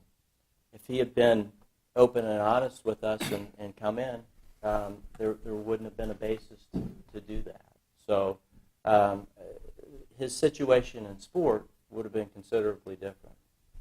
So would he have kept any of those yellow jerseys? Well, if we had, yeah, he would have kept 5 of them. He would have kept five yellow jerseys, and most likely would not have been banned for life. So what do? We only have a few minutes before we open this up to questions. The sport is trashed right now. Do you trust anyone? Can you trust the governing body? No. No. Right? The riders, I don't know whether they feel a deterrent now because USADA and other countries are out there acting like they should? I think they do. I think the biological passport system has made an impact in the sport. And I really think what the riders did, 11 teammates breaking the omerta, the wall of silence, has had a real impact in the sport. I think the riders want a clean sport, and more of them are willing to take risks like testifying for us, and I think take risks like riding clean. How's Right. Frankie feeling? He's riding, right? No, he doesn't. He's too old. Oh, I thought he was out still. Sorry. Can I So point he out married a young wife, so that's right. Yeah, So- no, but he, since USADA and WADA's inception, there's absolutely no excuse. But it's going to be up to the team management. It's going to be up to the UCI, because the UCI ultimately will decide who. If we look at the past, because there are some riders out there who are implicated, who are still riding, never been proven guilty. I think everybody has to come clean. As far as today goes, because I was asked the question by somebody, what should happen to those who admit to any doping violations, or if they test positive? There's no excuse. Now that we have USADA and WADA, there's no excuse whatsoever. I'm kind of like Greg. One strike and 2 strikes and you're out. Kathy, you've come all this way. You've survived all this, and there's got to be a little vindication, even though it's not personal or you didn't want it to be personal. You're vindicated a little bit on taking the stand and being beside Greg and him taking a stand. The only thing I've ever read about your husband is that he was outspoken against drugs, and here's a guy who was a 3-time winner of the Tour de France, and he's just been made miserable because he spoke out against drugs. That's his crime. But I don't think people know that Greg Yeah. spoke out in the 80s. The day after Greg won the Tour de France in '89, there was a quote in the The front LA page article. Times, front page I story like it. about Greg Yeah. talking about doping. I don't know anybody who wins the Tour de France and then talks about doping that day. You know, it doesn't happen anymore. But Greg went to the UCI in 1985 and asked them if they could 87. please start We're always blood debating this testing. one. What was it? I think I remember it was with a helmet law. So Yeah, I was thought that was with 85. Giros, no, 85 or Giros came up 86. 86, so. But he said, is there any way we can do blood testing in professional cycling? It was They against- said to him, it's against their religion. We were in against many Milan. religions, so it's Yeah, like, well, and I think that, no, but I think the thing that, It was against Really- Major League Baseball's union's religion. Yeah, too. exactly. no, but when you're a clean cyclist and you want to race clean, you want everybody, you know? You want to know the controls are real. But, okay, to get back to what happened to us the last decade, what I feel so bad about is the thrashing of Greg and his reputation. He'll be embarrassed. But I can handle Okay. it. I'm a grown up. I can handle it. But we've been married for almost 33 years. That he has been portrayed as a jealous person, a sore loser, Sour grapes. all of this. It wasn't about that at all. It never was. He is not jealous of anyone. And the one thing, you know, everybody says, oh, you lose all your money, but at least you got your reputation. Well, he lost his reputation. And he didn't do it because he did anything wrong. He did right. And it makes me so angry to think of that. It's like I talked to our 25-year-old who pointed out that he was 12 when this began for him. And our daughter was 9 when Julian DeFries told us the extent of the doping on Postal Service. They were standing with me when Julian told us everything. They were in the car when we decided we couldn't go along with it. We packed the car up and we drove. We were supposed to go to Alpe d'Huez. We left the Tour de France and we never came back. Well, the irony is, It made us I'm a physically ill. Tour de France, of course, an American wins. Who do the journalists want to get a quote from me? So all I could think of, to be true to myself, is like I just said. You could read. I think the only thing I said that time is unbelievable. the only thing that kind of made it's not believable. You could take it. We didn't know you could take how to two handle ways. it. We But did it not was- know how to handle all the information that we'd been given. But what my son Scott said before we went to the airport, he said, you know, Mom, I was 12 when this started. And he said probably every single day of school, excuse my language, he said, somebody said to me, your dad's a jealous piece of SHIT. That's what our kids lived with this whole time. And all that happened was their dad just said, I'm not going along with this. Right. But he'd done that his whole life. But I think what I find, and I know it through some litigation, but there was an actual army to plant stuff, feed farms. It was not just, because I actually from 2001 to 2007, I gave 5 interviews. That's out of hundreds a year. And the one I said, you know, it's kind of quaint now. I'm disappointed seeing for it. And I honestly, this isn't about Armstrong, but the actions of Armstrong, it became about Armstrong. He made it about Armstrong. He made it about, you know, I actually do not like bullies. And I'll usually get crushed to the ground before I get bullied. And that's how I felt. And so I had a little, but I actually had a gun at my head. You know, it wasn't that I could even just, I literally got shut out of racing. Actually, there's You had to go away. well, for there's- this there myth was an to attempt. continue. I actually remember there was an attempt to actually erase my name from cycling. Graham Watson, who's a famous cycling photographer, my daughter goes on to it.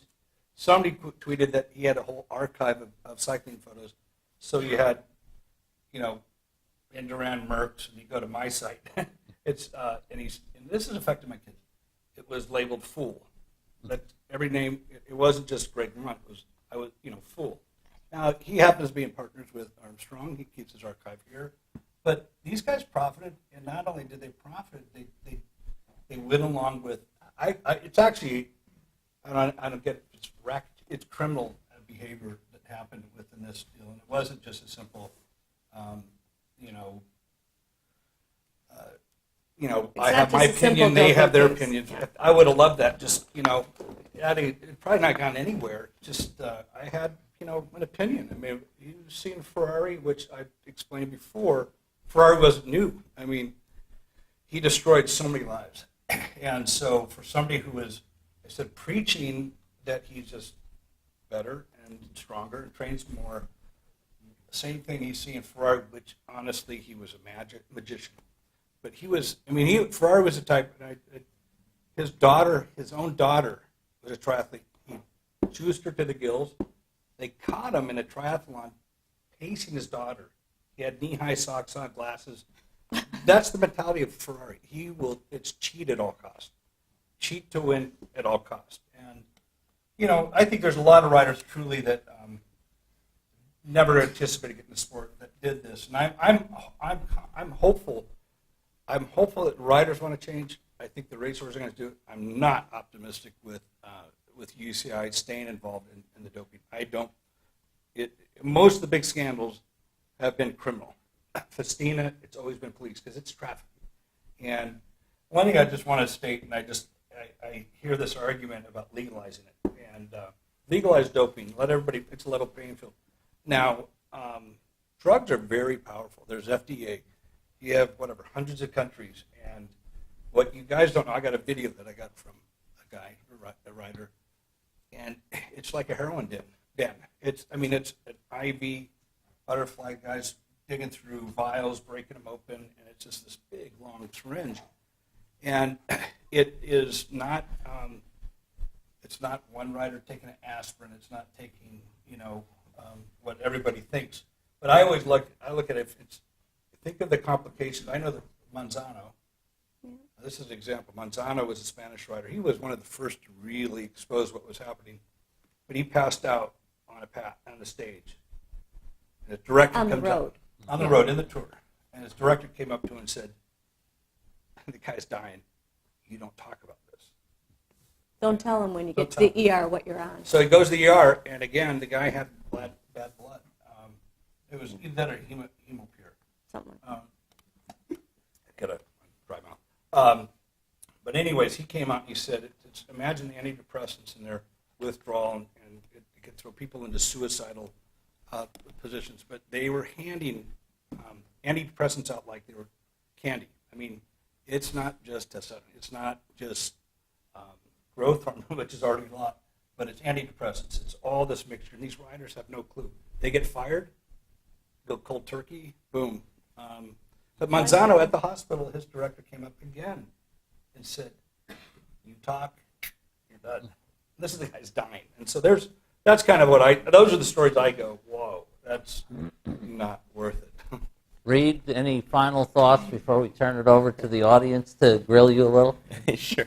I think that, one thing I'd say is, as a journalist covering this, I think I got started a little late at the Journal. The Wall Street Journal didn't even have sports coverage when we first started looking into this, but it was not difficult to figure out what the truth was about cycling, about Lance Armstrong. The truth was really out there in the open, and writing about it was difficult. It was tricky. But, from the very beginning, the editors that I worked with at the Journal understood, based on our reporting, based on what we gathered, that doping was rampant in the sport. It was very clear that Armstrong was doping. It was clear that the UCI, there were conflicts of interest there. That was just, we understood that. And there was never a question of, should we write about this or should we not write about this? It was, we need to figure out how to write about it, how we can, get stuff that we can actually put in the paper.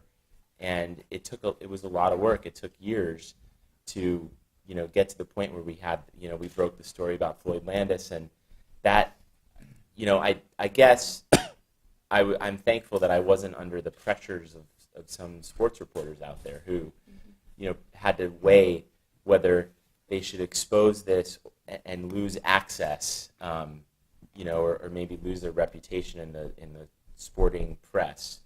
That was never an issue at the Journal.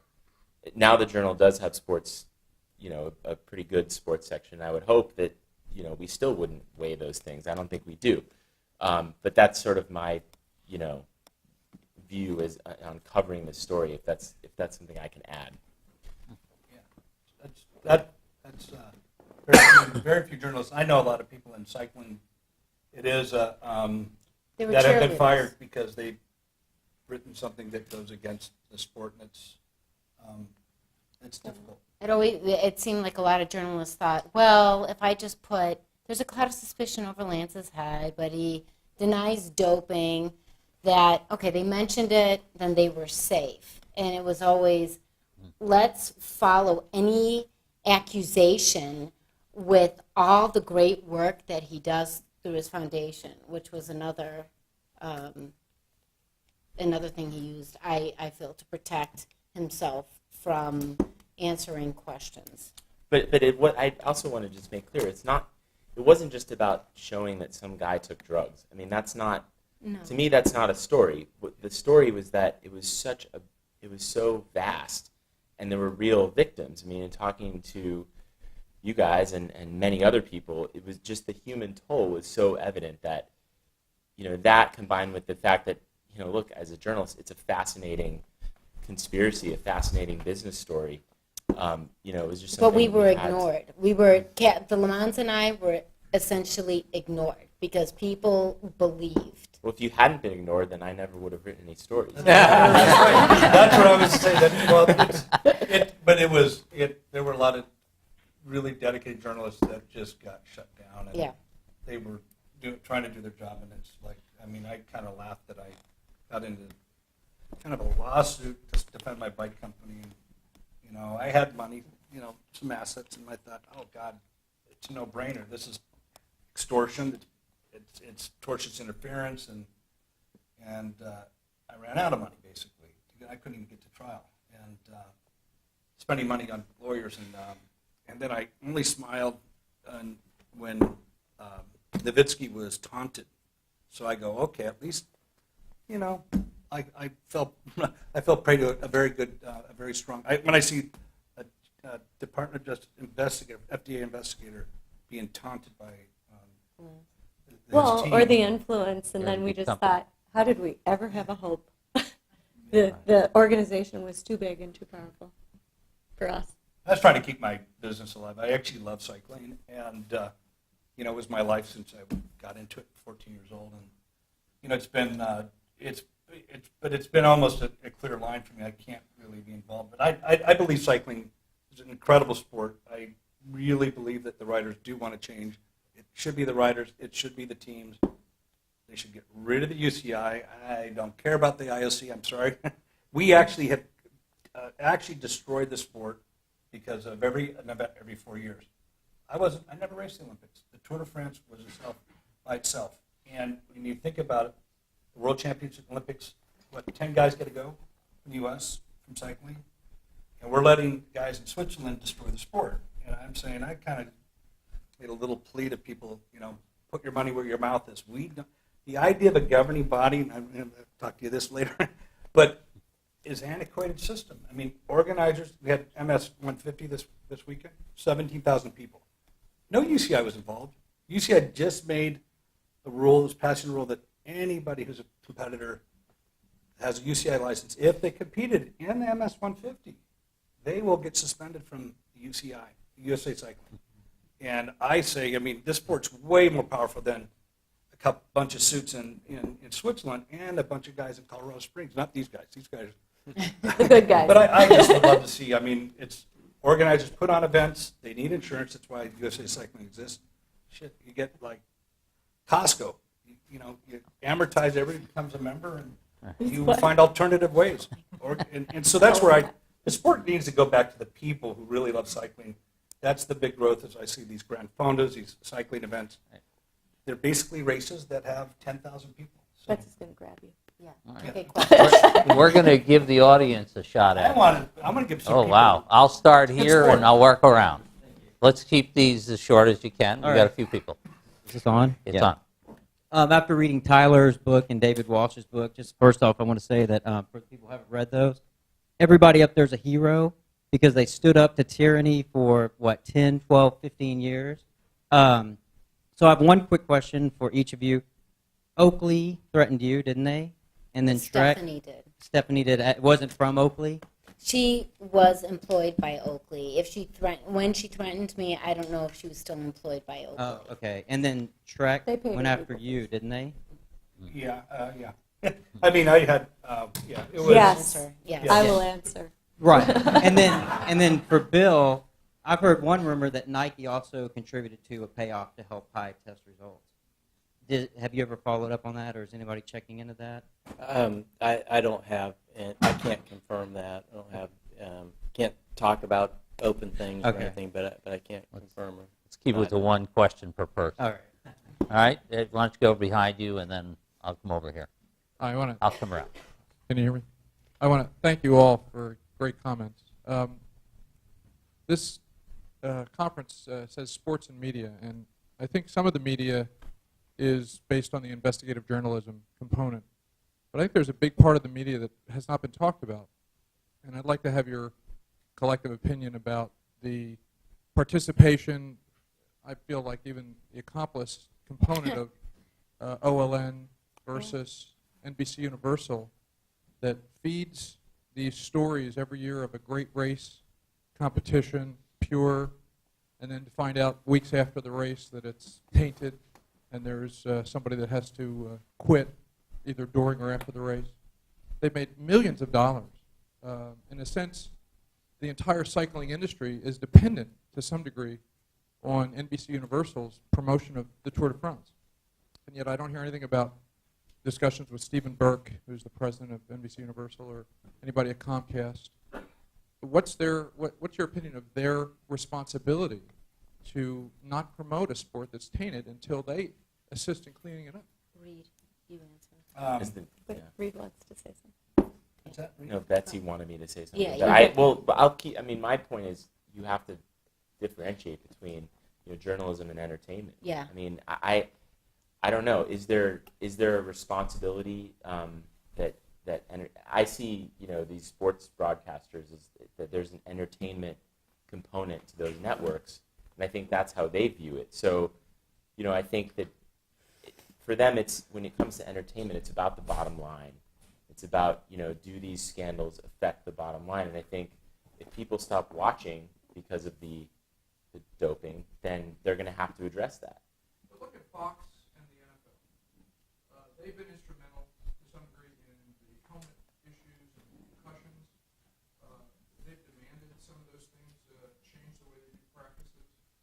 had an instrumental part in changing fundamentally the way they play football.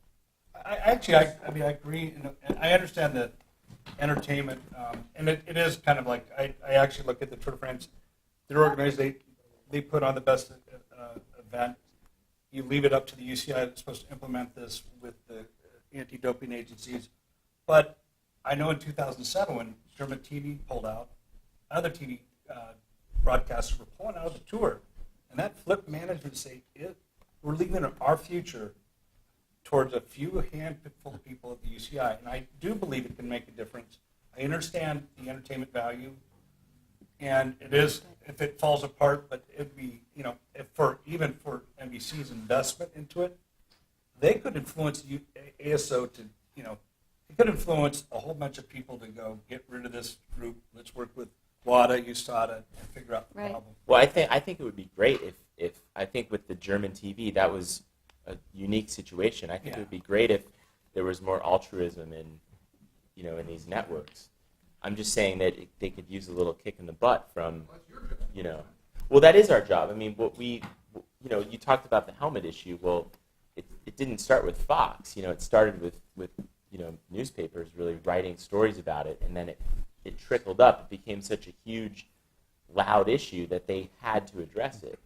And so yeah, I mean, it is our job, and I think the print sports media probably, my point is, probably has more responsibility. But it would be great if television network executives had a little bit more, viewed their jobs as a little bit more. I guess you're right. It's maybe, they're not journalists, but the journalists can. I do find it, it's hard to hear commentators ignore facts that are out there. Yeah. It's like I can understand but it all comes down to, purchasing ads. So you have all these sponsors that are backing certain riders. They're going to buy TV ads. They don't want negative stuff about their riders, so it's this vicious cycle that. But it goes back to money, right? I mean, when NBC, Universal, or OLN, and then Versus, when they broadcast the Tour de France, they're also making business deals with the teams and the sponsors and the riders. So it's all interconnected with money. And when you have that kind of a situation, you're not going to have independent media, right? They're all. This little brain. I wanted to. I'll forget it if I don't say it. But I was here at the Formula One race here in Austin in November, and it was really enlightening. I met Bernie Ecclestone, and I always compared Verbruggen to Bernie Ecclestone, wanting to F1. But what's interesting about F1 and Bernie, and it gave me a whole different kind of thought process, the racing became so boring. I mean, it was technical advances and huge, basically mechanical doping within car racing, and they realized it's bad for business. And so they became very restrictive, and they have all these limits and all this idea that car racing, Formula One, is all free market full of technology. It's bad for business, and they realized they need to keep the competition level. And I always saw it as kind of this intertwined deal that is kind of incestuous. I think the riders, the teams, they can do a lot to assure the public that there is transparency. We're going to work on watts. We're going to work on opening everything up to WADA, and we're going to work with the anti-doping. We're going to work with the police. The riders and the organizers could control it, and the sport could be. It's a great sport. I mean, it could be thriving. And anyways, I didn't mean to. It's kind of like the sport needs to control that product that they're delivering too. If you think about it. We can go to the next one real quick. Thank you very much. Just for Greg, so I'm Rick Gibb from Bell News, and thank you all for being here. Greg, what's your view on the biological passport and how that's addressed in cycling and drug testing? I think it's a good, important part. I actually, I'm always kind of, everybody hears this watch. But with biological passport, with today's technology, I've been using SRM systems since '93. It's the same system, but self-calibrating. Ultimately, how much oxygen you take in, how much energy you put out goes right out of the pedal. Cycling is a unique sport that actually can measure the true potential of an athlete. Running has strides, length. It has swimming has so much technique, but cycling is very mechanical. I'm not talking speed, but actual energy out of the crank. I I actually proposed this to the tour. They split from the UCI. They were going to implement this, and it's actually the crazy thing for me is there's technology. There's the potential to actually fix the sport right now. You do that with biological. You do that with the drug testing. But I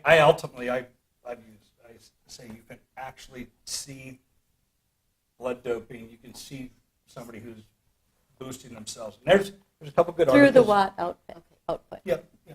Okay. Well, can I ask Bill a question about that? Maybe just take your question. Because we wrote a story about the biological passport. This was a few years ago. One of the issues with it is the UCI was actually running the program. And I found out that they have an independent group that looks at the test results. They don't know the names of the people who were looking at the results, but they had said there were 5 positive tests, and they handed it up to the UCI, and then there were no positives. So they were sort of, these scientists who were looking at the numbers were wondering, well, what happened to these positive tests that we passed up? So, Bill, is that, anyway, the problem is obvious, right? That at some point they were being stopped from coming forward. So has that system been reformed, or are there still issues like that with the biological passport? Well, let's deal with the evidence from the Armstrong case. Lance, obviously, we know about the suspicious test results from early in his career. He comes back, does his comeback, and from what the UCI has now acknowledged just this year, they took blood from Lance in 2009 and in the tour. They took blood from Lance in 2010. But the last time that they analyzed it, sent it to their passport committee, was May of 2009, before the tour. So he finishes on the podium of the tour, and nobody ever looks at that data. So look, you can spend millions of dollars on a biological passport program, which they do, and say that you're a champion of clean sport, but you got to look at the data. And it's not just the Armstrong case. In the 2010, WADA had an independent observer team at the Tour de France, and they criticized they had an opportunity to look at the blood data, and they criticized how few tests were directed towards the riders that had suspicious values, and even several riders of interest didn't even get any tests. So there's a little bit of a concern about somebody being asleep at the switch, and just not looking at the information that they're paying so much money to get. Last thing on Lance Armstrong, a lot of good blood data. In 2009, our expert opined it was evidence of doping. 2010, we had some data, and he also felt that there was evidence of doping there. But the samples taken from Lance, the blood samples, ended right before the tour went into the mountains. So we didn't have the nice full picture like we had in 2009. You just see things like that, and you go, what's going on here? They didn't even take the test at all. They stopped. The sampling stopped, relatively early in the tour for Lance in that tour. Question up here. Yeah, it was profound watching Lance go through those series of admissions with Oprah there at the beginning of the interview. And I'm curious for your collective speculation as to why he went through those profound admissions. When he answered yes, yes, yes, over and over again, it was stunning.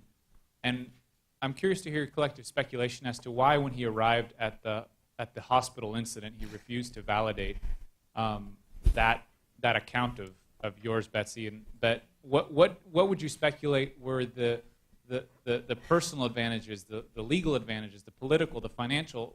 Why would he stop short of that hospital account?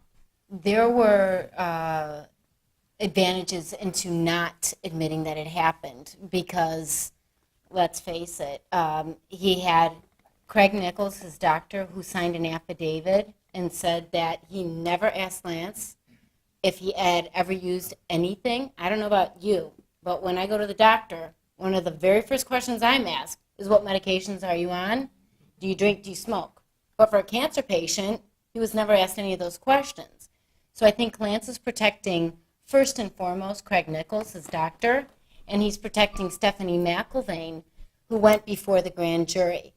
Presumably, in my opinion, I don't think she told the truth because she has a pattern of protecting Lance, and then Lance returns the favor. So there were too many legal implications. And throughout, I just finished watching Oprah 2 weeks ago.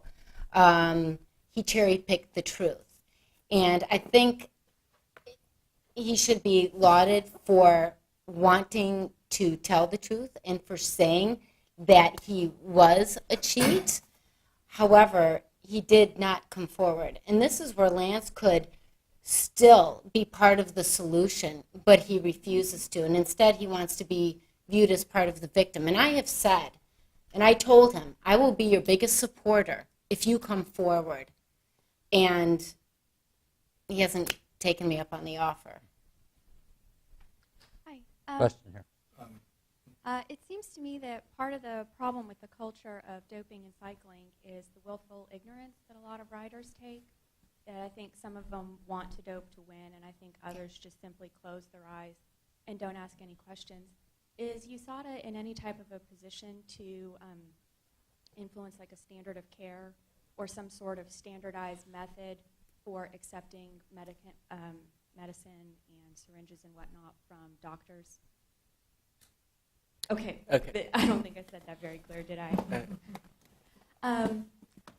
Was there some sort of procedure that we could mandate that riders follow before they swallow a pill or take an injection or a vitamin shot or whatever? Is there anything we can do to help them be more aware of what they are taking? You shouldn't take, I hate to say this, but I raced 14 years and never had an IV blood glucose drip. You need that if you're in a war, unless you need that if you're absolutely heat stroke, but your gastric empty is pretty quick. You drink a liter, you get through it. There are some policies like that. Some of the teams have instituted no needle policies. The UCI even has a no needle policy. Don't know how they enforce it, but Yeah. but the some of those things, the injection of vitamins, it made it easier for the guys to dope. When you're getting an injection, you're being told it's a vitamin, but it's happening every day, and you start to believe that injection is necessary to compete in the sport. That's a first step into doping. So, and as Greg said, it's not necessary. Maybe it is when everybody else is doing it, but if I think there are a lot of steps like that could be taken. I think it was Michael Action who said, told me one of the things is, needle marks should be looked at. You get a drug test because it's honestly, when I raced, the Tour de France always had a race doctor. So if you're sick, I get sick, they call up the doctor, they come here, they look at me, here's antibiotics. I'm not good enough, I go home. That's what most people do. You get sick at work and you don't go up to the head office and then they lay you down and put about 20 drugs and you go get back to work. Take some time off. And that's all these vitamin injections. I did 3 and it was with the doctor. And I needed, there's medical care that needs to happen, but to think that you have to take an injection, so much as a placebo effect in the past, like give somebody some water, they probably will race better, but mentally, but they won't physically be doing better. Today's a different deal, though. Question over here. Yeah, I was wondering if you could talk a little bit about Team Slipstream, and do you think it's making an impact, and do you think it will be lasting? Are you talking to me? I think there's a big effort for. There is some really good efforts by teams out there to race clean, and I think the risk. I think the risk for voders, say, is huge if they have a positive. I have a friend, Eric Boyer, who ran Cofidis. I know zero doping policy. He had a rider positive, so you can't control every rider. They can go behind. They see their horse doctor, the veterinarian, and that's what was very famous. Famous cycling doctor was a horse, basically veterinarian. But I think there's some really positive movement. That you might have a different opinion, but I think I like what Vauders is doing. And I'll jump on the slipstream question as well. Obviously, there were 4 individuals from that team, Jonathan Vauders and Tom Danielson, Christian Vandeveld, and David Zabriskie, that were witnesses in the case. The reason they were witnesses in the case is because they have a policy of encouraging their riders, if they're questioned by anti-doping authorities, to come forward and tell the truth. And the riders are told they won't be terminated for telling the truth. That's a omerta fighting policy that we need in cycling, and too many teams don't have a policy like that. They find out that somebody told the truth to anti-doping, and like Levi Leipheimer, they get terminated.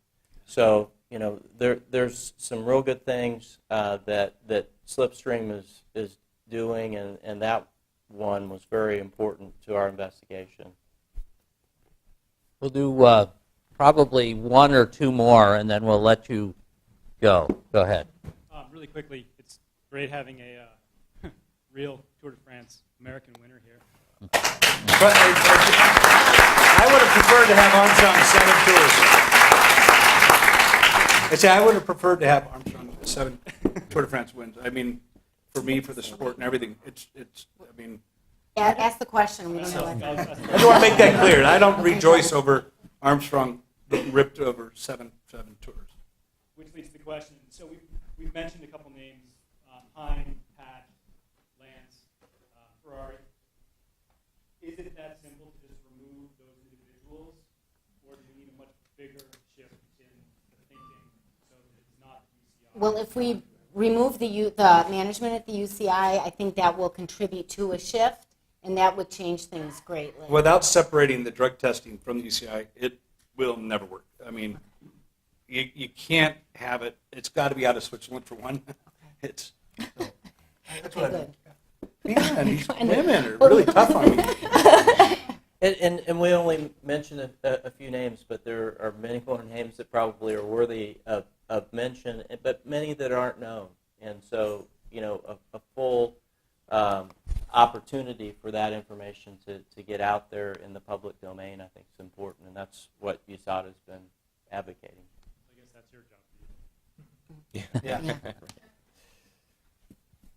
Do one here. I was just wondering if you guys thought that if there's anything meaningful that we as fans can contribute to helping this solution.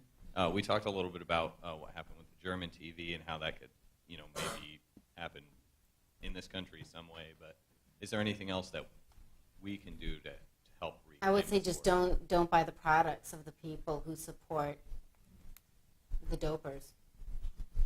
I'd say if you race, don't take a USA Cycling license out this year. Maybe next year till they remove doping from the governing body. That's what I would recommend. Hit them where it hurts. They did that to me. We're going to do 1 more. Last question. Yeah, So it better be good. it'll be short and good, hopefully. Thanks, McGann. This is great. Has anyone, whether it's John Burke or the executives from NBC or ESPN or Discovery, has anyone apologized? Come back to you. I had Harry Smith when I did Rock Center. He was really the only journalist who said, "I'm sorry. We didn't do enough." And I thought that was really great of him. And so as far as... Sports journalists, though, like Walsh couldn't have been the only guy who saw that two-speed racing going on. No, Pierre Ballester, but he lost his job at L'Equipe. I mean, you had Damien Rassiot, you had Stéphane Lindard from Le Monde, and the French know the sport, and so they were on it. But even Pierre will say that there were a lot of journalists who, even in Europe, just wanted to toe the party line. They just wanted to, they didn't want to ruffle, what is the word? Feathers. The feathers. Feathers. But when I want to say, and I'll end it, Lance, when he did call me and Frankie. He said he was sorry. And in that conversation, I thought, I really felt the sincerity that I had never seen from him before. Sorry is only a word. No, and but I don't want to check. All I wanted to do, no, let me finish, Greg. All I wanted to do on this trip to Austin was to see Lance for 5 minutes. But he said he didn't trust me. And I'll leave it at that. Well, I just want to say, you tried to get a hold of me before Oprah, too, and I think a few others, and I made it a little more skeptical. I'm all for forgiveness, and I would, support Lance. Let's just say we had lunch with Floyd Landis today. Hold on. We're okay with forgiveness. But I have to say that there's a manipulative personality there that was, for me, it was, okay, sorry for what? Admit to me what happened, the collusion and that would make me, a little bit kind of, a little bit more empathetic. I look at it as pure manipulation, so you can go on Oprah and say, oh, talk to Greg. I apologize to him, validating his remorse. I haven't seen that, and if he was really apologetic, he'd have come after that interview. He was cutting a deal with the government for the whistleblower case. That's what the whole deal. I believe that he thought that he was, again, somehow he'd convince everybody that in the government that take it easy on him. That's my opinion. I might be wrong. She knows Armstrong a lot longer. I don't really know him. Well, it was just in that phone call, I did feel that he put his foot in the pool of humanity, and then he thought this is too icky, and he yanked it out, and he went back to I want to believe there's a part of Armstrong that is. No, but he went back to being, he's in fight mode now. And so now he's in fight mode. And like I said, he could still be a part of the solution, but he can't cherry pick the truth. He has to tell the whole truth. Yeah. And I'll be his biggest supporter. I believe everybody is entitled to a second chance and forgiveness, because that's what humans should do. And I would love to see that. I'm a little more skeptical. I think it might take more time, maybe never, but it might. Who knows? But if you were Lance's lawyer and your client was facing a dozen lawsuits, I don't know what you maybe you tell him to be quiet. I don't know. Yeah, but you know what? He didn't listen to his lawyers when he told them not to go on Oprah. Yeah. He didn't listen to them then. So he owes it to me just to look in my eyes, because he doesn't get it. He just doesn't get it. And a lot of people, and a couple journalists here, one journalist in particular, doesn't get it. Well, I lied. I'm going to do one more. Forgive me. Pardon me, this is actually, I'm going to direct to Betsy just to clarify. Did you attempt to meet Lance today, as in for this trip? I wanted to meet him. And he agreed to meet me, and then at the 11th hour, he said no. Why not? He said he didn't trust me. Thank you. Well, interesting. You waited until the end on that one, huh? But he's always had somebody else do his dirty work, and he's never faced anybody whom he has hurt so badly. And maybe it's a good thing, because there's shame there. I don't know. I would hope. But I told him we didn't have to talk about anything. Just look me in the eyes. That's all I wanted from him. And I asked him, we have to agree that nobody in the media will ever find out. And he wouldn't agree to that. This whole thing is sad. It's just it's sad. But I hope we can learn from it. Thank you to our panel.